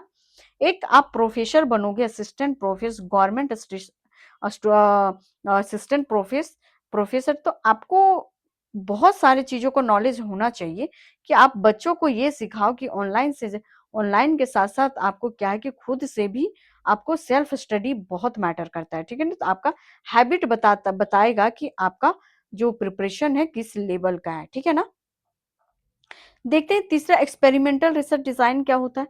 तो ये जो होता है प्रयोगात्मक जो शोध डिजाइन होता है, इसका कारण और जो प्रभाव से के संबंध को स्थापित करता है। क्या करता है, तो कारण और प्रभाव के संबंध को स्थापित करता है। उदाहरण के लिए नई शिक्षण विधि को छात्रों के प्रदर्शन को पर प्रभाव को बताता है, ठीक है। नेक्स्ट हो जाएगा आपका जो एक्सपेरिमेंटल जो रिसर्च है वो क्या होता है, ठीक है। तो एक्सपेरिमेंटल रिसर्च के बारे में बता दिए कि ये इंडिपेंडेंट वेरिएबल्स होता है, डिपेंडेंट वेरिएबल्स होता है, कंट्रोल ग्रुप्स और एक्सपेरिमेंटल ग्रुप्स होता है, ठीक है। यानी कि आप कह सकते हैं कि, ठीक है, हिंदी में एक ही बार समझा देती हूँ मैं इसको। हाँ, तो इसमें क्या कह रहा है कि जो प्रयोगात्मक जो अनुसंधान है वो क्या कहता है, स्वतंत्र चर को बदलकर उसके प्रभाव को आश्रित चर पर देखा जाता है, ठीक है। जो स्वतंत्र होते हैं, जो सेल्फ होते हैं, उसको किस पे कर देता है, तो डिपेंडेंट कर देता है, ठीक है। तो वो कर देता है आपका डिपेंडेंट वेरिएबल्स में कन्वर्ट कर देता है, ठीक है। जैसे नई शिक्षण रणनीति का परीक्षण, ठीक है। मुख्य घटक क्या होगा, स्वतंत्र चर चर हो जाएगा, यानी कि वेरिएबल आपका हो जाएगा, यानी कि स्वतंत्र हो जाएगा, ठीक है। आश्रित हो जाएगा, आपका नियंत्रण समूह हो जाएगा और प्रयोगात्मक समूह भी आपका हो जाएगा, ठीक है। अब देखते हैं आपका पायलट अध्ययन, ठीक है। यानी कि आप कह सकते हैं कि जो आपका पायलट जो स्टडी होता है वो किस तरह कैसे किया जाता है, ठीक है।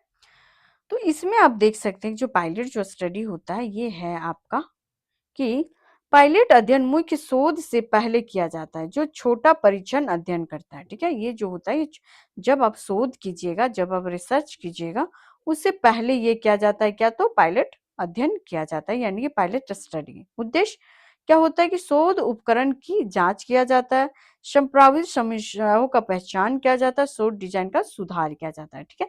जैसे आप लोग देखते होंगे कि आप लोगों से एग्जाम कहीं कॉलेज में एडमिशन लेना है तो आपको एंट्रेंस एग्जाम देना पड़ता है, ठीक है। तो उसी तरह की शोध करने से पहले एक छोटा सा परीक्षण लिया जाता है, ठीक है ना, कि कैसे आप क्या करोगे। ओके, कैस स्टडी मेथड क्या होता है, तो कैस स्टडी जो मेथड होता है ये आपका कहता है कि केस स्टडी किसी व्यक्ति, समूह या संस्थान का गहन अध्ययन करना होता है, ठीक है। गहन अध्ययन है, ठीक है। उदाहरण किसी विशेष विद्यालय का अध्ययन करना, ठीक है। केस स्टडी का मतलब ये होता है कि मान लीजिए कि आपको जानना है किनके बारे, तो मान लीजिए कि केस स्टडी आपको दे दिया गया, एक टॉपिक दे दिया गया, ठीक है। अभी मान लीजिए पेपर 1 पढ़ रहे हैं और क्या पढ़ रहे हैं हम लोग, तो रिसर्च एप्टीट्यूड पढ़ रहे हैं, ठीक है। तो रिसर्च में आप देख एपीजे कलाम जी, ठीक है। एपीजे जो अब्दुल कलाम जी थे उनके बारे टॉपिक दे दूंगी मैं और बोलूंगी कि इसके बारे विशेष अध्ययन करके बताइए कि कौन थे, क्या थे, कैसे कैसे क्या हुआ है। यही होता है केस स्टडी, उनके बारे लिखना या फिर पता करना, ठीक है। सैम्पलिंग यानी कि नमूना, ये मैं बता दी हूँ, ठीक है। ये अगेन रिपीट हो गया है, ये जो है ये अगेन रिपीट हो गया है, ठीक है ना। यानी कि 200 में आपके 20 को सेलेक्ट करना पड़ेगा, आपका क्या-क्या हो जाएगा आपका? तो आपका ये हो जाएगा, आपका प्रोबेबिलिटी सैंपलिंग होता है, नॉन प्रोबेबिलिटी सैंपलिंग होता है, ठीक है? सॉरी। तो सैंपलिंग में आप उस टाइम भी मैं बता दी थी कि क्या-क्या है इसमें आपका प्रोबेबिलिटी और नॉन प्रोबेबिलिटी सैंपलिंग में। तो कोई बात नहीं, स्लाइड अगर रिपीट हो गया है तो आप ही के फ़ायदा के लिए है, ठीक है? सैंपलिंग आपका random sampling selections random and randomly, ठीक है? सरल या यादृच्छिक जो नमूनाकरण है ये आपका यादृच्छिक चयन करता है, उदाहरण के लिए लॉटरी का विधि, ठीक है? आपका सिंपल रैंडम सैंपलिंग में क्या आ जाएगा तो याद रखिएगा लॉटरी मेथड, याद रखिएगा पूछेगा लॉटरी मेथड किस में आता है तो रैंडम सैंपलिंग, क्योंकि ये जो यूजीसी नेट का क्वेश्चन है, ठीक है, आपको ये पूछता ही है कि रैंडम सैंपलिंग यानी कि लॉटरी को मैचिंग करने के लिए आता है या तो फिर ऑप्शन वाइज भी दिया जाता है, ठीक है ना? तो आप इसको बना सकते हैं, ठीक है। चलिए नेक्स्ट देखते हैं आपका स्ट्रेटिफाइड सैंपलिंग, ये भी कर चुके हैं, ठीक है। जो आपका स्तरीयकृत जो नमूनाकरण है इसके बारे में देख देख चुके हैं। जो ये क्या है, जनसंख्या को अलग अलग समूहों में बांटा जाता है, ठीक है। उदाहरण के लिए लड़के और लड़कियां, ठीक है, दो ग्रुप्स यानी कि मेल फीमेल करके इसमें कह सकते हैं स्तरीकृत नमूनाकरण करना, ठीक है। सिस्टमैटिक सैंपलिंग, ठीक है, ये भी मैं बता दी थी कि कैसे सेलेक्ट किया जाता है, निश्चित अंतराल पर चयन करना यानी कि हर 10वां छात्र पर, ठीक है, कैसे आप उसको सेलेक्ट कर सकते हो, ठीक है, रैंक दे सकते हो फर्स्ट सेकंड और थर्ड, ठीक है। क्लस्टर जो होता है, जो क्लस्टर सैंपलिंग होता है, ये आपका क्या करता है कि जनसंख्या में समूहों में बांटता है, जो जनसंख्या होता है उसको समूहों में बांटता है कि कुछ विद्यालयों को चयन करो, ठीक है, जैसे कि विद्यालय में देखते होंगे सॉरी, आई एम सॉरी। हाँ, तो इसमें क्या हो जाएगा आपका जो क्लस्टर जो सैंपलिंग होता है, ठीक है, उसमें क्या हो जाएगा कि आप देखते होंगे कि समूहों में बाँटता है, ठीक है? जैसे आप देख सकते हैं, मान लीजिए कि 100 स्टूडेंट हैं, उनको 50 गर्ल्स में और 50 बॉयज़ में इसको बाँट दिया है, ठीक है? नॉन प्रोबेबिलिटी सैंपलिंग ये भी मैं बता दी हूँ, ठीक है? इसको एक्सप्लेन करने की ज़रूरत नहीं है। ओके, हाँ, इसमें देखते हैं कि आपका जो जजमेंट सैंपलिंग है ये सारी चीजें शायद नहीं बताई थी, बस ऐसे ही बता दी थी, हाँ, एक्सप्लेन नहीं की थी, मैं अभी याद आया, ये सारी चीजें का ना एक्सप्लेनेशन नहीं हुआ था, ठीक है। कन्वीनियंस सैंपलिंग जो होता है आपका, इस विधि में यादृच्छिक चयन नहीं होता है, ठीक है, जैसे कि सुविधा अनुसार नामांकन, ठीक है। ये कन्वीनियंस जो सुविधा अनुसार जो नामकरण होता है ये आसानी से उपलब्ध उपलब्ध नमूना है, ठीक है, कन्वीनियंस सैंपलिंग। दूसरा क्या होता है, जजमेंट क्या होता है, तो जजमेंट होता है शोधकर्ता के निर्णय पर आधारित होता है, जो जजमेंट होता है ये शोधकर्ता पर होता है। कोटा सैंपलिंग क्या होता है, तो समूह के लिए ये क्या करता है, तो निश्चित संख्या तय करता है एक समूह के लिए, ठीक है। फिर आता है स्नोबॉल सैंपलिंग। तो स्नोबॉल जो सैंपलिंग होता है ये क्या करता है आपका क्या करता है ये, तो ये आपका स्नोबॉल जो सैंपलिंग होता है ये प्रतिभागी दूसरे प्रतियोगियों को जोड़ता है, ठीक है। यानी जो स्नोबॉल होता है ये आप पार्टिसिपेशन को क्या करता है तो बढ़ाता है, ठीक है। इसका एडवांटेज ऑफ सैंपलिंग क्या क्या होता है, तो एडवांटेज ऑफ सैंपलिंग में आप देख सकते हैं कि सेव्स टाइम होता है, सेव कॉस्ट होता है, ठीक है। फिर इजायर ऑफ टू माइनस होता है, यानी कि आपका समय का बचत होता है, लागत कम होता है, प्रबंधन आसान होता है और गहन अध्ययन में संभव देखने को मिलता है, ठीक है। नेक्स्ट है आपका लिमिटेशंस ऑफ सैम्पलिंग। सैम्पलिंग का लिमिटेशन क्या होता है, तो इसमें आपका सैम्पलिंग एरर पॉसिबल होता है, ठीक है। आपका क्या कर रहा है, may not represent whole population risk to bias, ठीक है, पूरी जो जनसंख्या का सही क्या करता है प्रतिनिधित्व तो नहीं, इसमें पक्षपात का खतरा होता है, ठीक है। इसमें जो होता है आपका सैम्पलिंग एरर में पक्षपात का खतरा देखने को मिलता है। डाटा प्रोसेसिंग क्या होता है, तो इसमें जो डाटा प्रोसेसिंग होता है इसमें क्या देखने को मिलता है कि पहला आप देख सकते हैं कि इसमें जो होगा आपका एडिटिंग होता है, कोडिंग होता है, क्लासिफिकेशन होता है और टैबुलेशंस होता है, ठीक है। मुख्य चरण क्या-क्या देखने को मिलेगा? इसमें मुख्य चरण होता है यानी कि एडिटिंग वही हो गया आपका, संपादन करना, कोडिंग करना, वर्गीकरण करना, सारणीकरण करना और व्याख्या करना, ठीक है। ज़्यादा थ्योरीज मैं नहीं लाई हूँ, ठीक है ना, जो मान लीजिएगा आपको डाटा प्रोसेसिंग का आपका पूछ दे कि क्या-क्या आएगा तो आप याद रखिएगा क्या-क्या, तो एडिटिंग, कोडिंग, क्लासिफिकेशन और टैबुलेशंस और इंटरप्रिटेशंस, यार आपका इंटरप्रिटेशंस, ठीक है, ये आपका आएगा, ठीक है। एडिटिंग यानी कि संपादन क्या है, ठीक है। तो एडिटिंग जो है आपका क्या होता है, जो एडिटिंग मीन्स होता है कि इसका अर्थ डेटा के त्रुटियों को, अधूरी जानकारी के जांच करना, ठीक है। जो आपका एडिटिंग होता है, जो आपका गलत हुआ है उसको एडिट करके क्या किया जाता है, तो सुधारा जाता है। गलतियों को सुधारना और अधूरे उत्तर को हटाना ही एडिटिंग कहलाता है, ठीक है। कोडिंग क्या होता है, तो कोडिंग होता है आपका कि कोडिंग का अर्थ है कि उत्तर को संख्याओं या प्रतीकों में बदलना, ठीक है। कोड, जैसे कि अभी मैं ये जो एरो दे के आई हूँ, ठीक है, जैसे कि मान लिया मैं स्टार दी, ठीक है, ये मेरा कोडिंग हो गया, ठीक है। तो मैं कोडिंग को ये करने के लिए मैं ये दी ना कि हाँ ये क्या हो जाएगा आपका, तो कोडिंग होता है, इसको कोडिंग बोला जाता है, संख्याओं को प्रतीकों में बदलना, ठीक है, कोड के थ्रू। वर्गीकरण क्या होगा आपका, जो वर्गीकरण होगा ये क्लासिफिकेशंस का अर्थ है कि डेटा को समान विशेषताओं के आधार पर समूह में बांटना, ठीक है। जो डेटा होता है उसको सामान्य आधार पर क्या होता है, उसको बांटना। छात्रों को आयु या लिंग के आधार पर समूहों में बांटना, ठीक है। तो आपका क्या हो जाएगा, छात्रों को आयु या लिंग के आधार पर बांटा जाता है, ठीक है।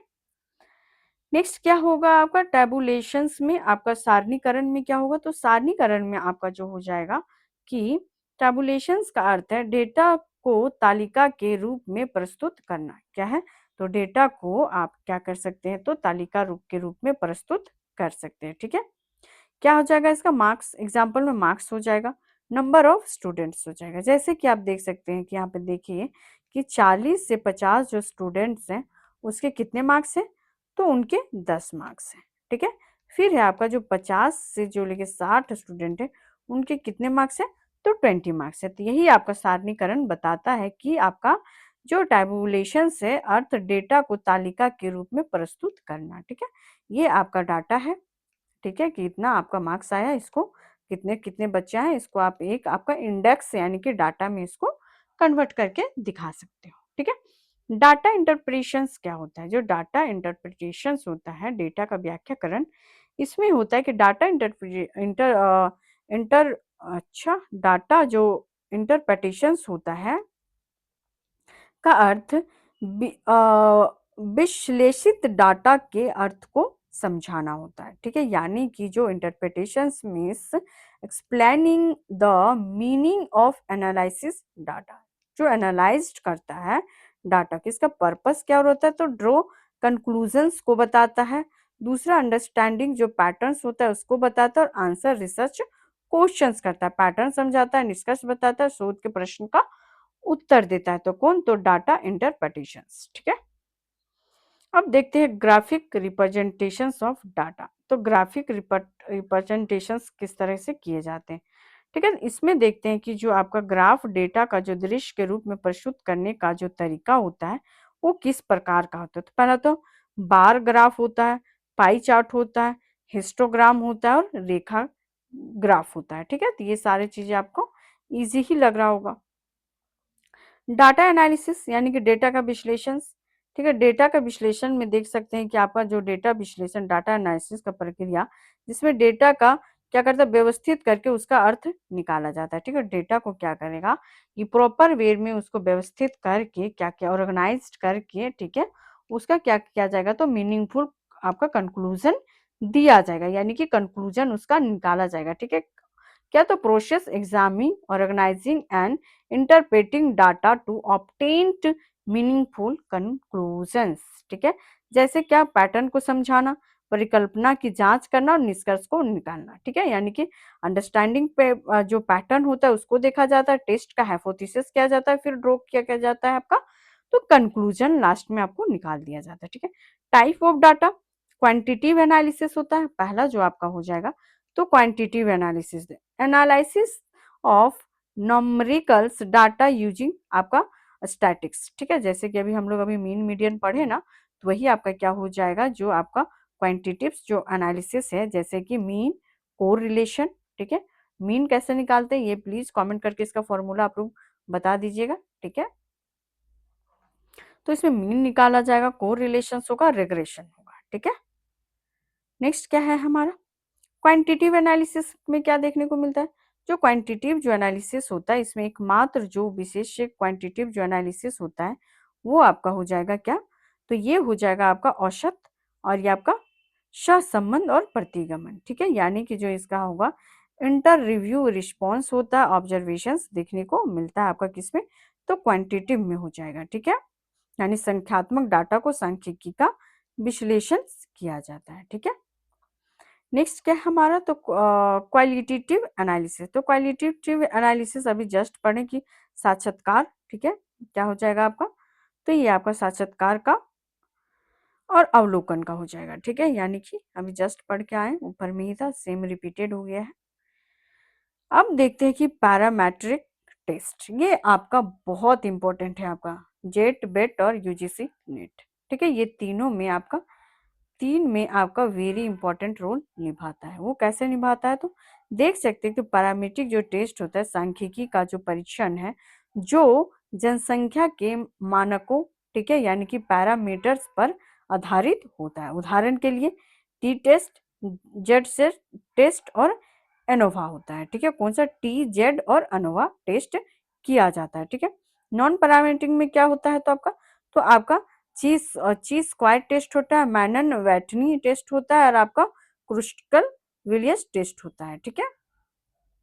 एक सेकेंड, हाँ, तो ये सब टेस्ट आप लोग याद रखिएगा, दोनों को नॉन पैरामेट्रिक और पैरामेट्रिक में याद रखना, ठीक है। क्योंकि जो पैरामेट्रिक जो टेस्ट होते हैं वो बहुत ही इजी वे में आप लोगों को समझ में आ जाएगा, ठीक है ना। सेलेक्ट करने के लिए क्वेश्चन में पूछा जाएगा कि इनमें से बताइए नॉन पैरामेट्रिक और पैरामेट्रिक टेस्ट इनमें से कौन नहीं है, ठीक है ना। तो टेस्ट करने आपको क्या करने के, सेलेक्ट करने के लिए बोल दिया जाएगा, ओके। तो इसकी आवश्यकता नहीं होती है, किसमें, टेस्ट जनसंख्या वितरण की धारणा में इसकी आवश्यकता नहीं किया जाता है, ठीक है ना। तो ये याद रखिएगा, ये आपको पूछता है, ये जो ची स्क्वायर जो टेस्ट है ना, ये कंफ्यूजिंग है, ये आपका यूजीसी वाले को पता होगा कि इसका ये क्वेश्चन बहुत ज्यादा बनते हैं, बाकी का इसका तो नहीं आता है, बट इसका नाम जरूर आता है, ठीक है।